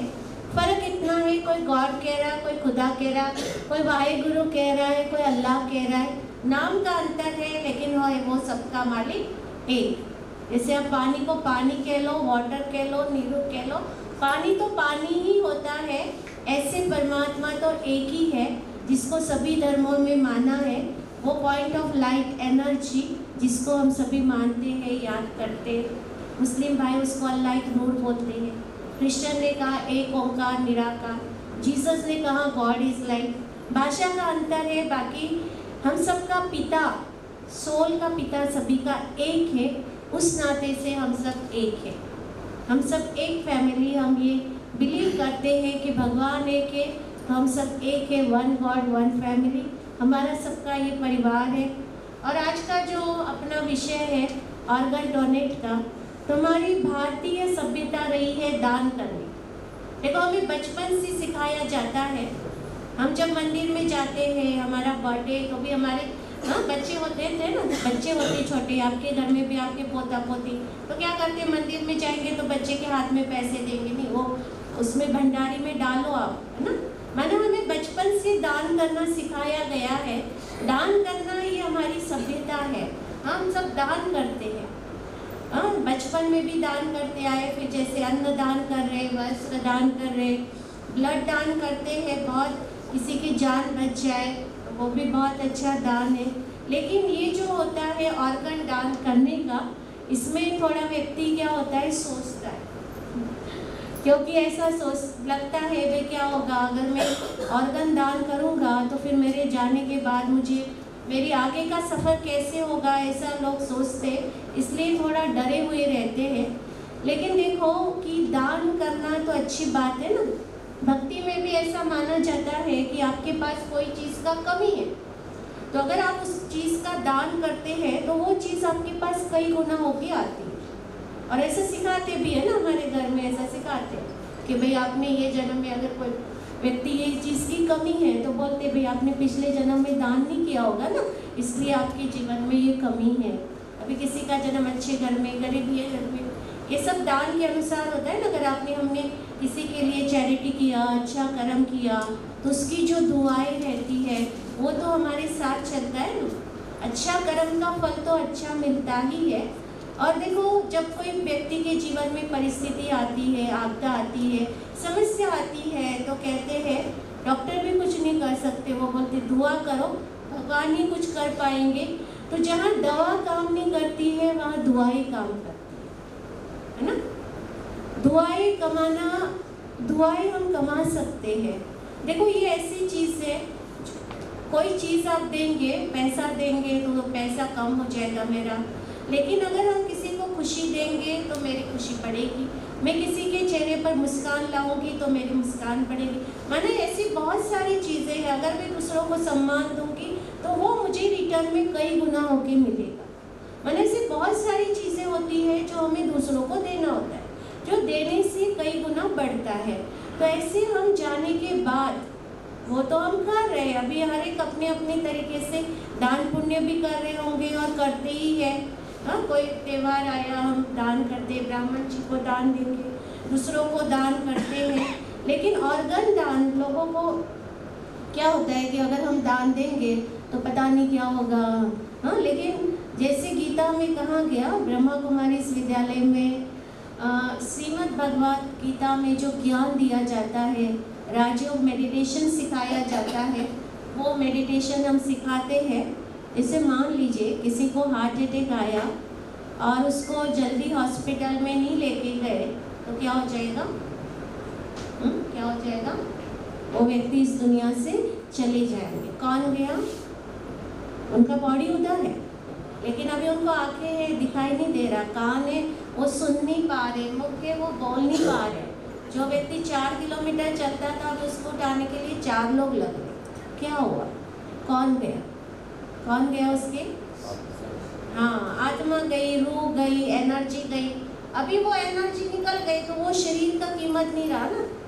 फिर आप उसको जैसे जिसकी प्रथा होगी, कोई दफना देगा, कोई जला देगा, है ना। तो माना ये जो हमारा शरीर है इसका वैल्यू तब तक ही है जब तक वो एनर्जी है।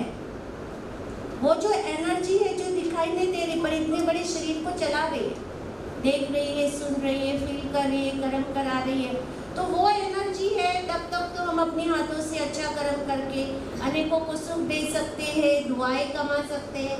लेकिन वो एनर्जी निकल जाने के बाद भी हम कितना श्रेष्ठ कर्म कर सकते हैं, है ना।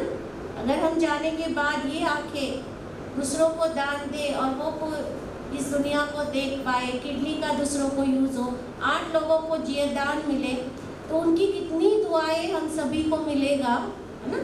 लोग सोचते हैं, एक उम्मीद है कि पता नहीं क्या होगा उसका, उसकी सदगति होगी या नहीं होगी, लेकिन ये गलत है। अगर मैंने अभी हम किसी को मदद भी कर देते हैं थोड़ा, तो वो कितना शुक्रिया अदा करते हैं, कितना धन्यवाद करते हैं। और हम जाने के बाद अगर हमारा हर अवयव दूसरों के काम में आ जाए और वो व्यक्ति जब तक जिंदा रहेगा तब तक वो हमारा दिल से धन्यवाद करता रहेगा कि भाई इस व्यक्ति ने मेरे को दान दिया, इसलिए मैं आज इस दुनिया में हूँ, और मेरा एक व्यक्ति के कारण उसका परिवार सुखी होगा, घर सुखी होगा। कितनी आत्माओं की हमें दुआएं मिलेगी। तो बहुत अच्छा श्रेष्ठ कार्य है कि जाने के बाद भी हम अपने ऑर्गन दुनिया को, समाज को देखे जाए। हमारे पास भी कुछ समय पहले आए थे, हम लोगों ने भी फॉर्म भरे थे, और भी आप आएंगे तो भरेंगे। कि अच्छी बात है कि जाने के बाद भी हमारे अवयव किसी के काम में आ जाए। और देखो, वो भरोसा नहीं है ना, कोई सोचते अभी मेरा उम्र तो इतना नहीं है, बाद में भरेंगे। लेकिन जैसे हम इंश्योरेंस निकालते हैं, विल करते हैं, है विल बनाते हैं ना, भाई जाना है तो विल बनाएंगे ना कि भाई बाद में झगड़े नहीं होना चाहिए, सब सुरक्षित अच्छी से हो, तो व्यक्ति विल बना के जाता है। तो वैसे अगर हम जीते जी, शरीर का भरोसा नहीं है ना, हार्ट अटैक कब भी आता है, एक्सीडेंट कब भी होता है, कभी भी कुछ भी हो सकता है इस दुनिया में, कोई भरोसा नहीं है। तो अगर उसके पहले अगर हम जीते जी ये ऑर्गन दान करने का विल कर ले, तो हमारे कारण कितने लोगों का जीवन बच पाएगा और इतनों की दुआएं हमें मिलेगी। तो हमारा अगला सफ़र जो होगा वो बहुत ही अच्छा होगा। जैसे अभी महान वो बौद्ध धर्म के धर्मगुरु सुना रहे थे कि अशोक जी ने शरीर छोड़ा तो वो अजगर बने। लेकिन परमात्मा ऐसे बताते हैं कि जैसा बीज होता है वैसा ही फल होता है। अगर आपने केसर का बीज, केसर आम का बीज लगाया तो उसको हापुस आम नहीं आता है, ये कुदरत का नियम होता है। ऐसे जैसा जिस क्वालिटी का बीज है वैसा फल होता है, ऐसे मनुष्य मरने के बाद उसको मनुष्य शरीर ही मिलता है। मनुष्य आत्मा अलग होती है, प्राणियों की आत्मा अलग होती है, अंडे वाले जीव जंतुओं की आत्मा अलग होती है। तो हमें डरने की भी बात नहीं है। अगर मैंने जीवन में श्रेष्ठ कर्म किया है, अनेकों की दुआएं प्राप्त किया है, तो मेरा अगला सफ़र, अगला जन्म बहुत अच्छे परिवार में सुख से रहेगा और अगले जन्म में मुझे स्वस्थ शरीर मिलेगा कि जिसके अंदर मुझे कोई प्रकार का डिफेक्ट नहीं होगा। तो बहुत अच्छा कार्य है, बहुत अच्छा ये उपक्रम है। हम सबको इसमें सहभागी भी होना है और उसके प्रति अवेयरनेस भी जागरूक है। आयोजकों का बहुत बहुत धन्यवाद। ओम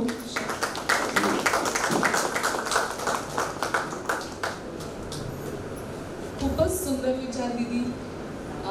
म्हणजे आपल्या शरीराशी आपल्याला किती प्रेम असतं, जगताना तर असतंच, मेल्यावरही आपलं लिव्हर, आपलं किडनी तिथल्या तिथेच असलं पाहिजे, अशी आपली असा अट्टहास असतो। तर खरंच हे जे जीवन आहे ही ॲक्च्युली एक एनर्जी आहे आणि ती खूप कमी वेळासाठी आपल्या सोबत आहे आणि ही एनर्जी निघून गेल्यावर हे सगळं शरीर इथेच राहणार आहे आणि याचा सदुपयोग कसा केला पाहिजे याचं किती सुंदर वर्णन केलं दीदी। आता मी दयानंदजी विसराणी यांना विनंती करते की तुम्ही 2 शब्द बोला।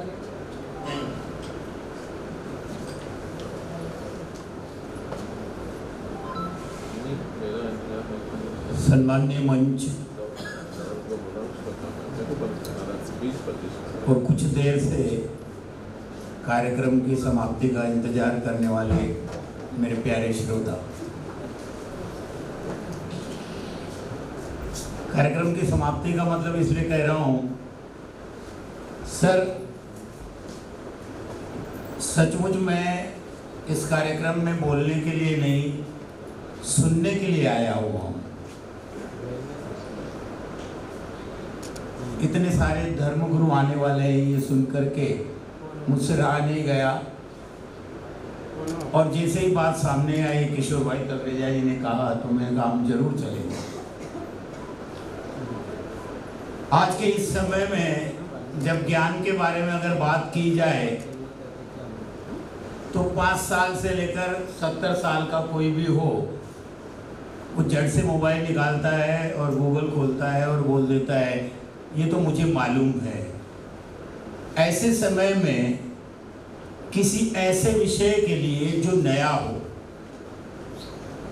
किसी को जानकारी ना हो, उसे उसका प्रचार प्रसार करना है, ये काम IMA संस्था द्वारा जो किया जा रहा है, इसके लिए मैं उनके लिए बहुत ही प्रशंसा के लिए, उनके लिए तालियां बजाने की मैं आप लोगों को गुजारिश करता हूं।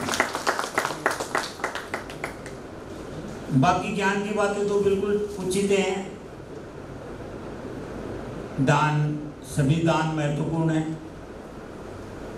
अगर मुझे पानी की आवश्यकता है तो मुझे पानी मिल गया तो वो मेरे लिए बहुत सर्वोत्तम है। उस समय मुझे मेरे पास कोई सोने की चेन भी लाकर दे तो मेरे किसी काम की नहीं है। तो जिनके अव्यय नहीं है, सर आज एक 50 सेकंड की एक क्लिप देखी, सिर्फ एक बहन जिसके हाथ नहीं है और वो एक भाई को राखी बांध रही है, उसके भी हाथ नहीं है, वो पैरों से जो कर रही है, मैं बोलता हूँ कितना भी कठोर हृदय वाला होगा उसकी आंखें भर आएगी। उन लोगों तक उनकी जो ये कमियां हैं वो पूरी कैसे होगी? एक नया अभियान, नए अभियान का एक सबसे बड़ी बात मुश्किल ये होती है कि जनमत जमा करना कोई आसान काम नहीं होता। किसी ने दोहे में कहा है कि जनमत ही पावे नहीं, भली बुरी कोई बात बूझत बूझत पाइए, ज्यों ज्यों समझत जात। यानी आपकी बात अच्छी हो या बुरी हो, उसे जनमत तब तक नहीं मिलता जब आप उसे समझा नहीं पाते। उसके लिए बहुत कड़ी मेहनत करनी पड़ती है, बहुत समय देना पड़ता है। इसीलिए नए विषय आरंभ बड़ी मुश्किल से होते भी हैं तो आधी राह में चलकर भटक जाते हैं। उस नए कार्य को आदरणीय सर ने शुरुआत की है, इसके लिए आप बहुत बधाई के पात्र हैं। और होता भी ऐसा ही है, जब हम किसी अभियान को करने निकलते हैं तो दिल में जब संकल्प होता है तो सफलता मिलेगी। कहते हैं कि अगर आपके मन में शंका है तो आप जीत नहीं सकते, और आपके मन में संकल्प है तो आप हार नहीं सकते। और जब मुझे पता चला कि मैं धर्मगुरुओं में से नहीं, मैं एक साधारण प्रतिनिधि हूँ समाज का, ये मैं स्पष्ट कर दूँ, और मुझे वहाँ समाज में मंच पर बोलने के लिए अवसर मिलते हैं, मैंने कहा आज यहाँ से जो कुछ मिलेगा वो बताने योग्य रहेगा। 2-4 मेले होते हैं, वहाँ पर हजारों की संख्या में लोग आते हैं, और इस बात की मुझे पूरी गारंटी होती है कि आप व्यक्तिगत रूप से किसी से बात करें, चाहे घर में भी बात करें, उतना प्रभाव नहीं रहता, मंच का होता ही है। फिर वो चाहे लाखों सुने, हजारों समझें, सैकड़ों चले, कोई तो समझेगा। तो इस अभियान को आपने शुरू किया है, तो कहते हैं ना कि अगर हमारी आत्मा कहती है कि ये कार्य बहुत अच्छा है, करना चाहिए, तो हमारा एक फर्ज जैसा बन जाता है। और अगर हम किसी अनुमान लगाकर, डर कर उसे आधे में छोड़ दें तो हमारी आत्मा ही हमें कचोटती रहती है। और इसीलिए किसी ने कहा है कि फर्ज से जो नज़र बचा कर चले, समझ लो अपना बुरा कर चले। किताबों में चर्चा उन्हीं की है सर जो जमाने में नया कर चले। तो ये जो नया होने जा रहा है, तो ये मैंने जो कहा कि मैं सुनने आया हुआ हूँ, तो ये जब मैंने काफ़ी लोगों से ये सुना और उसका महत्व समझा, तो मेरी ये जिम्मेदारी हो जाती है कि जब समाज में वैसे कार्यक्रम हों तो मैं वो कहूँ, तब वो लोग उसे समझेंगे। और धर्म गुरुओं को बुलाने के पीछे, क्योंकि मैंने एक अनुभव सुना है कि पहले जब विज्ञान लोगों को मालूम नहीं था, साइंस, तो जो कुछ बातें कही गई थी उसे धर्म का रूप देकर कहा गया था। मान लीजिए अगर उस समय लोग कहते हैं कि पीपल का पेड़ ऑक्सीजन देता है इसीलिए उसकी रक्षा करो, तो लोग उसे सिरफिरा कहते थे कि ये कैसे हवा देगा। तो उसे धार्मिक रूप दिया गया कि पीपल के पेड़ की पूजा करनी चाहिए, उसे काटने से जो है पाप होता है। तो उस समय तो ये धार्मिक रूप दिया गया विज्ञान को। फिर आज तो लोग पढ़े लिखे हैं, आज तो हर व्यक्ति को बिल्कुल ज्ञान है, फिर धर्म गुरुओं की बात क्यों आई? शायद मेरे विचारों में पढ़े लिखे बुरा न माने, तो हम पढ़ लिख कर इतने होशियार हो गए हैं हम दूसरे की बात सुनने को तैयार ही नहीं। तो ये बहुत अच्छा किया है आपने, क्योंकि वैसे भी सर इल्म और हिकमत कहते हैं क्या? मुझे शब्द थोड़ा कंफ्यूजन हो रहा था। इल्म और हिकमत, ऐसे मैंने 2 शब्दों का अर्थ पढ़ा था कि ज्ञान तो सबको है कि क्या कहना है, लेकिन कब और कैसे कहना है ये जिसे पता है वो सफल है। और आदरणीय डॉक्टर साहब ने जो मार्ग चुना है कि ये पढ़े लिखे एक दूसरे की तो नहीं सुनेंगे, कहाँ सुनता हूँ मैं भी किसी की, लेकिन गुरु की सुनता हूँ जाकर। तो गुरुओं से ये निवेदन है कि उन्हें भी करना क्या है कि जो अंधविश्वास की परत हमारे ऊपर चढ़ी हुई है कि ऐसा करने से ऐसा होगा, ऐसा करने से ऐसा होगा, इसीलिए लोग डरे हुए हैं, वो उन्हें उतार दें। जैसे किसी श्रेष्ठ मूर्तिकार से किसी ने कहा कि आपने तो बहुत बढ़िया मूर्ति बनाई हुई है पत्थर की, तो उसने कहा कि मैंने मूर्ति बनाई नहीं है, मूर्ति तो पत्थर के अंदर थी, मैंने केवल उसका जो आवरण है जो किसी काम का नहीं था उसे हटा दिया, तो मूर्ति स्पष्ट हो गई। तो वो धर्मगुरु जरूर वैसा करेंगे, और मेरे ऊपर जो जिम्मेदारी मैं समझ रहा हूँ, जिस उद्देश्य से आप लोगों ने मुझे यहाँ सम्मान दिया है बुलाने का, वो ज़रूर पूरा होगा और आपका ये अभियान निश्चित सफल होगा, ऐसी शुभकामनाएं करता हूँ। धन्यवाद।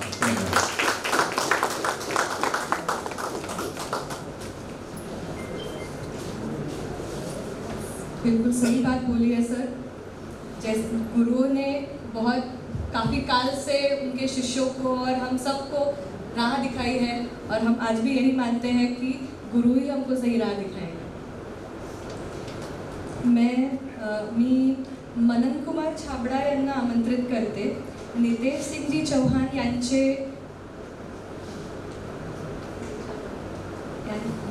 मी मनन कुमार छाबड़ा यांना आमंत्रित करते। नितेश सिंग चौहानजींचे विचार त्यांनी मांडावे याची मी त्यांना विनंती करते।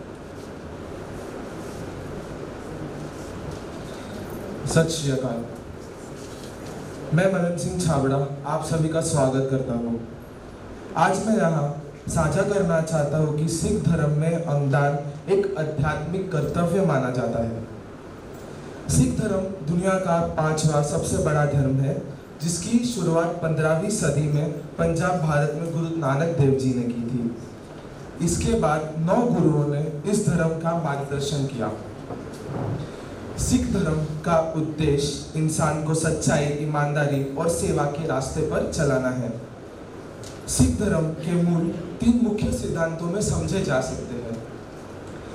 नाम जपना, परमात्मा का स्मरण और ध्यान करना, कीरत करना, ईमानदारी और मेहनत से जीविका कमाना, और वंड छकना, जो कुछ मिला है उन्हें जरूरतमंदों में बांटना।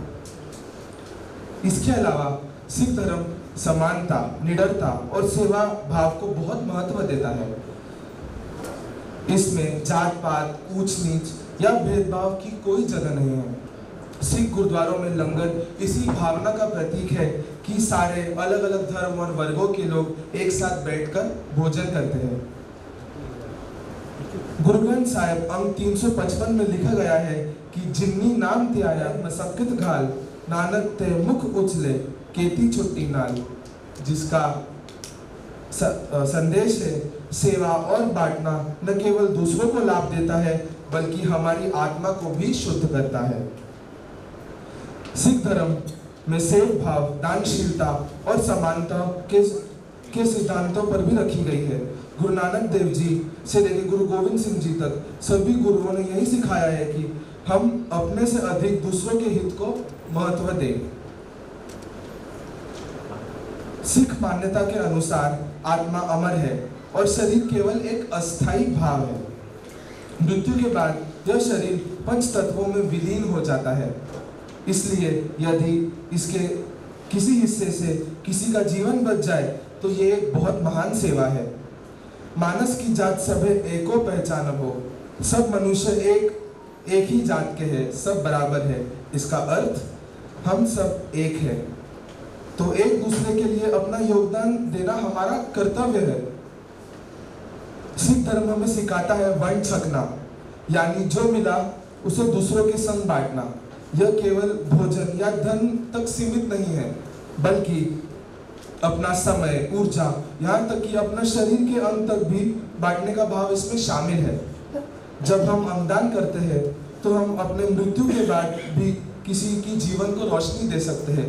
सोचिए, अगर हम किसी को आंखें दें तो उसके जीवन को एक नई रोशनी मिलेगी। अगर हम किसी को दिल दें तो वो अपने बच्चों को बड़ा होते हुए देख सकता है। और अगर हम किसी ज़रूरतमंद को किडनी दें तो वो एक नॉर्मल लाइफ जी सकता है। यही वर्ण छकने का सबसे उच्च रूप है। यह केवल दान नहीं बल्कि जीवन का एक उपहार है जो हमें इंसानियत की असली मान्यताएं समझाता है। गुरु ग्रंथ साहिब अंक 322 साचे अवरे सबको उपरे सच आचार, जिसका अर्थ सत्य से ऊपर कुछ नहीं लेकिन सत्य के साथ अच्छे कर्म सबसे ऊंचे हैं। भारत में हर साल बहुत से लोग अंग प्रत्यारोपण यानी ट्रांसप्लांट का इंतजार करते हैं, लेकिन अंग मिलने की संख्या बहुत कम है। इसके पीछे कुछ कारण जैसे जानकारी की कमी, लोग ठीक तरीके से जानते नहीं कि अंगदान कब और कैसे किया जाता है, धार्मिक गलतफहमियां, जैसे कुछ लोग सोचते हैं कि शरीर के को छूना या बदलना काफी गलत है। तीसरा, कानून और व्यवस्था की दिक्कतें, समय पर अंग मिलना और ट्रांसप्लांट कराना आजकल आसान नहीं है। और चौथा, भावनात्मक कारण, परिवार वाले अक्सर मौत के बाद अंगदान की अनुमति देने से डरते हैं। इसके कुछ समाधान जैसे धार्मिक नेताओं का सहयोग, गुरुद्वारे और सिख प्रचारण खुलकर अंगदान का सामर्थ्य करें, जागरूकता अभियान, अस्पताल और धार्मिक संस्थाएं मिलकर लोगों को जानकारी दें, सरल पंजीकरण, अंगदाता कार्ड बनवाने की प्रक्रिया आसान और तेज करें, सफल कहानियां बताएं, जिनकी जिंदगी अंगदान से बदली है उनकी बातें लोगों को प्रेरित करेंगी। और उन्हीं कुछ कहानियों के साथ मैं आज यहाँ आया हूँ।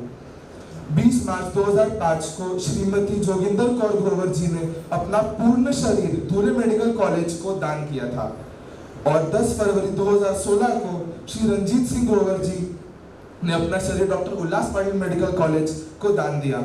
ये दोनों कदम न केवल हमारे बल्कि समाज के लिए भी बहुत बड़ा संदेश है कि सिख धर्म में वर्ण छकना की शिक्षा सिर्फ शब्दों तक सीमित नहीं है बल्कि कर्मों में भी उन्होंने उत्तर दिया है। हम सब उन्हें उनकी इस साहसिक और निस्वार्थ निर्णय पर गर्व करते हैं और हमेशा करते रहेंगे। गुरु ग्रंथ साहिब जी में यह भी कहा गया है कि सेवा कर तो निफल न जाए, जो सेवा की जाती है उसका फल हमेशा अमूल्य होता है। मैं आप सभी और सभी जलगांव वासियों से ये कहना चाहता हूँ कि यह भरोसा जगाए कि अंगदान मृत्यु के बाद अपना जीवन देने का एक सबसे सुंदर तरीका है। इसी के साथ I conclude. Thank you. Thank you so much मनन। श्रीराम मंदिर मेहरूळचे मंगेश महाराज आपल्यामध्ये आज उपस्थित राहू शकले नाही, त्यांना काही काम आहे म्हणून ते आळंदीला गेलेले असल्यामुळे त्यांनी आपला व्हिडिओ मेसेज आपल्यासाठी पाठवलेला आहे, तो मी रिक्वेस्ट करते की प्लीज प्ले करा।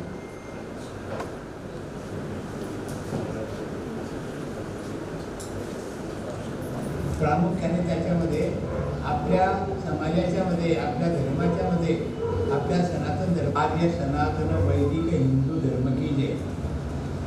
आपल्या सर्वात सनातन असणाऱ्या हिंदू धर्माच्या विषयी म्हटलेलं आहे, धर्मो रक्षिती रक्षिता।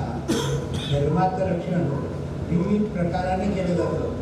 प्रामुख्याने त्याच्यामध्ये आपल्या समाजाच्या मध्ये, आपल्या धर्माच्या मध्ये, आपल्या सनातन धर्माच्या मध्ये जे जे कोणी असतात, जे का रंगले गांजले त्याची म्हणे जो आपला देव तेथेची जाणावा, त्याची मूर्ती ओळखावा, या परिभाषेनुसार आत्ताच्या काळामध्ये अत्यंत आवश्यक आहे की कोणाला काही अपघाताच्यामुळे कोणाची दृष्टी जाते, कोणाचा एखादा हात अपंग होतो, कोणाचा पाय अपंग होतो, कोणाचं ब्रेन होतं, नाना प्रकाराने अवयव निकामी होतात।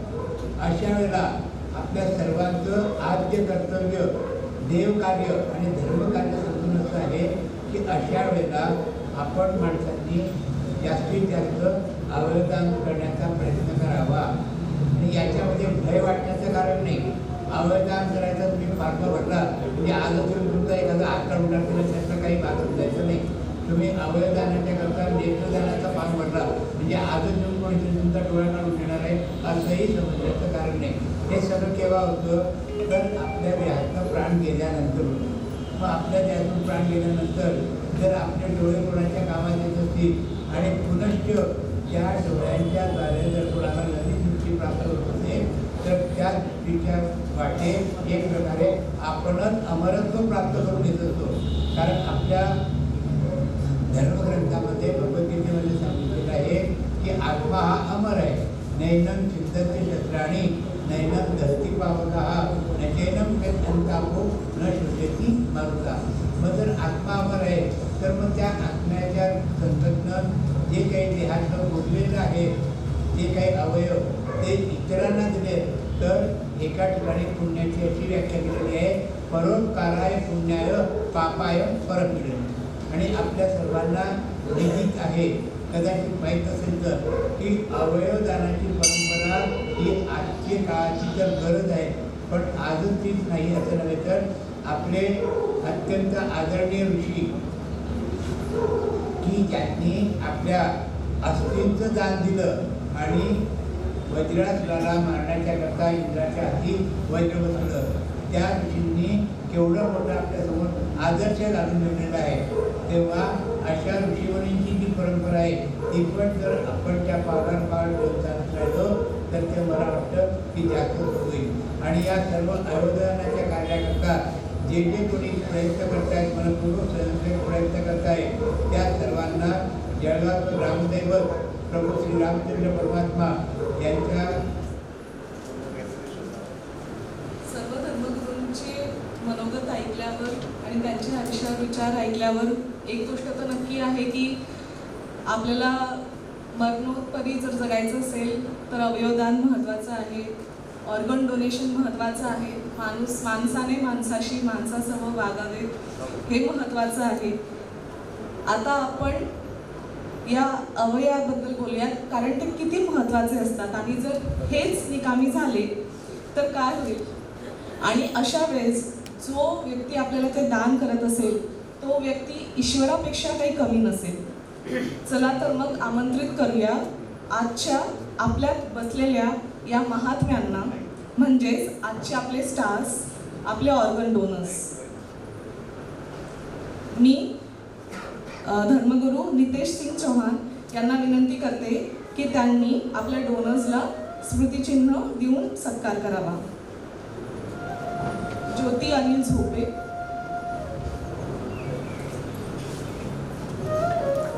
जे पण डोनर्स आपल्या फॅमिली सोबत आले असते त्यांनी पूर्ण फॅमिली घेऊन यावं कारण की हा सगळ्यांचा एकत्रित एकमेकांना सपोर्ट करण्याचा हा विचार आहे. पूर्ण फॅमिलीचा विचार आहे. सगळ्या फॅमिलीचा सत्कार करायचा आहे. तर पुढे आला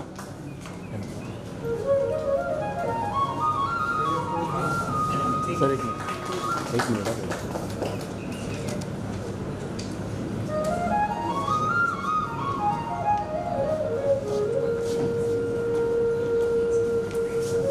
मिसेस संगीता बबन लोढे, त्यांनी संगीता बबन लोढे यांचा सत्कार करावा. Please give them a huge round of applause. यांनी आपल्या मुलाला किडनी दान केलेलं आहे आणि नवीन जीवनदान केलं. आता मी मौलानाजींना रिक्वेस्ट करते की त्यांनी आपले नेक्स्ट डोनर स्वाती धीरज कुमार मांडली भुसावळ इथे आलेले त्यांचा सत्कार करावा. करून त्यांना जीवनदान दिलेलं आहे.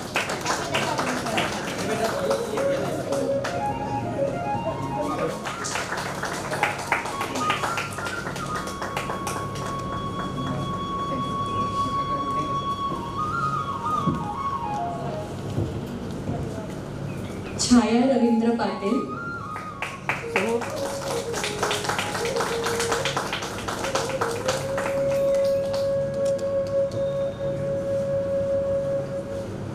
मी वर्षा दीदींना रिक्वेस्ट करते की त्यांनी Mrs Rupali Rajendra Wani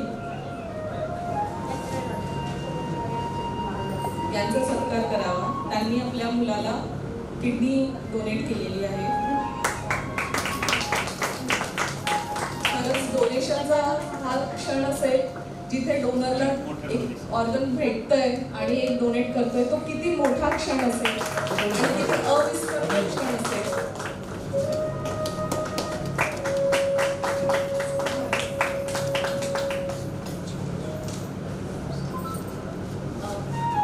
mister and Mrs Rakesh Gawande यांना विनंती करते.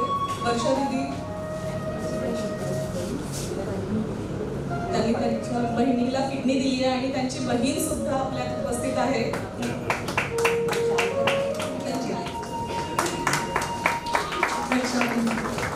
खरंच रक्षाबंधन खऱ्या अर्थाने साजरा झालाय.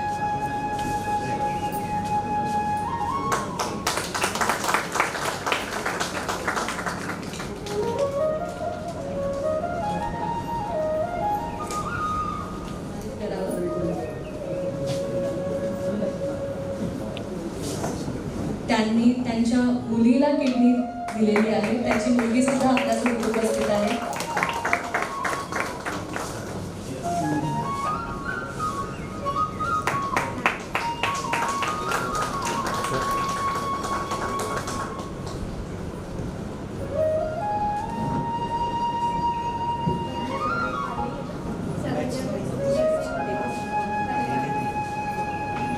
मी मिस राणेजींना पुन्हा विनंती करते, मिसेस कल्पना रमेश सोनवणे यांना स्मृतिचिन्ह देऊन यांचा सत्कार करावा.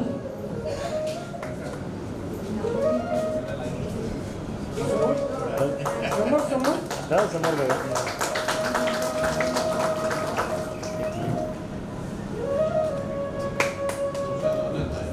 मंगला कांतीलाल गांधी आलेले आहेत का?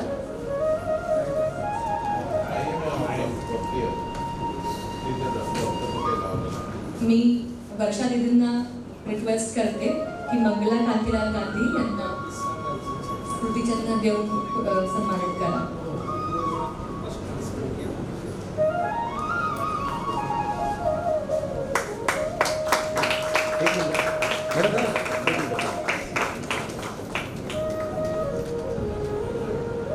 ललित पाटील,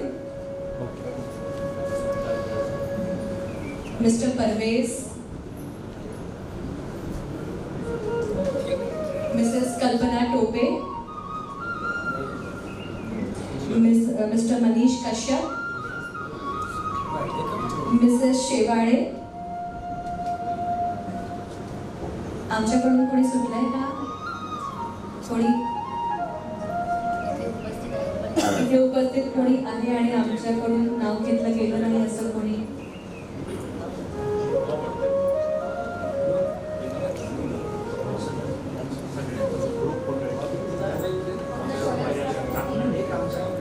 डोनर्सनी प्लीज स्टेजवर यावे. आपण एक ग्रुप फोटो घेऊया.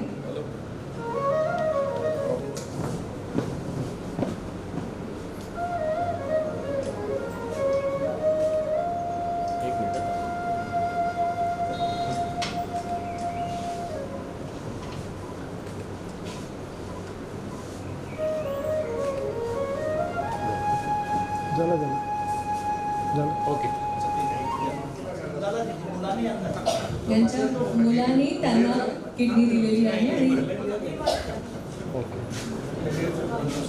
किशोर तलरेजा जी हे आपलं मनोगत व्यक्त करू इच्छितात. मी त्यांना माहिती आहे. मी मनोगत नाही, एक संकल्प सांगतो तुम्हाला. यावर्षी मी सिंधी समाजातर्फे कमीत कमी 100 लोकांचे आय डोनेशनचे फॉर्म फिलअप करून सरांकडे सुपूर्द करेन. बढिया सर. म्हणजे आमचं हे जे आज कार्यक्रमाचा जो हे होता मेन मोटो तो साध्य होतोय असं दिसतंय. आणि खरंच सर गाजरे सर आणि भरत बोरोले सरांना खरंच जितक्या शुभेच्छा देता येतील तेवढ्या कमी आहेत, कारण की हे सगळं खरंच होताना दिसतंय. आणि सर्व डोनर्सला आमच्या सगळ्यांतर्फे मानाचा सलाम. Please give them a standing ovation. Let's all stand up and give them a standing ovation. Please give them a huge, huge round of applause.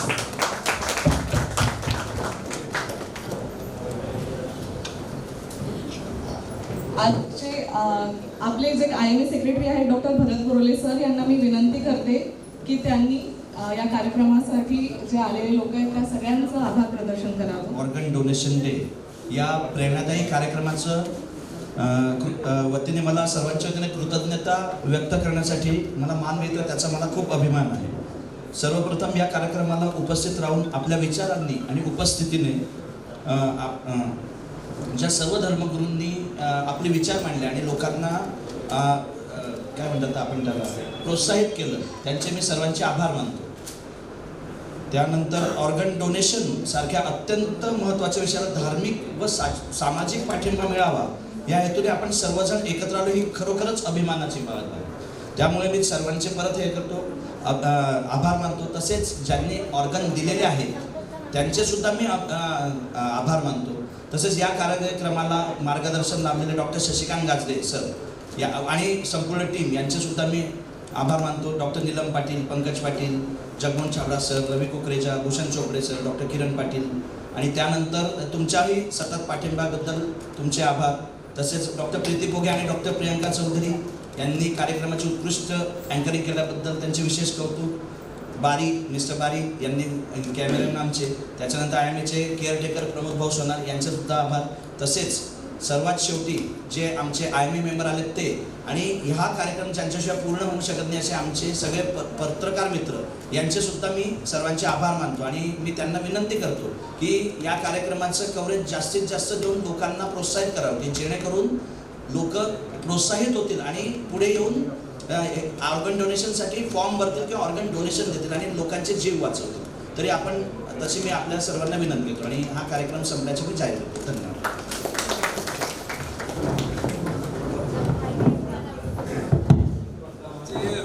Rotarian तलरेजी, नंतर मायटी ग्रुप आणि अप्रत्यक्ष आमच्याबरोबर आमचे बॅडमिंटनचे मित्र कंपनी सगळ्यांचे आभार मानतो आणि कार्यक्रम संपला असं डिक्लेअर करतो.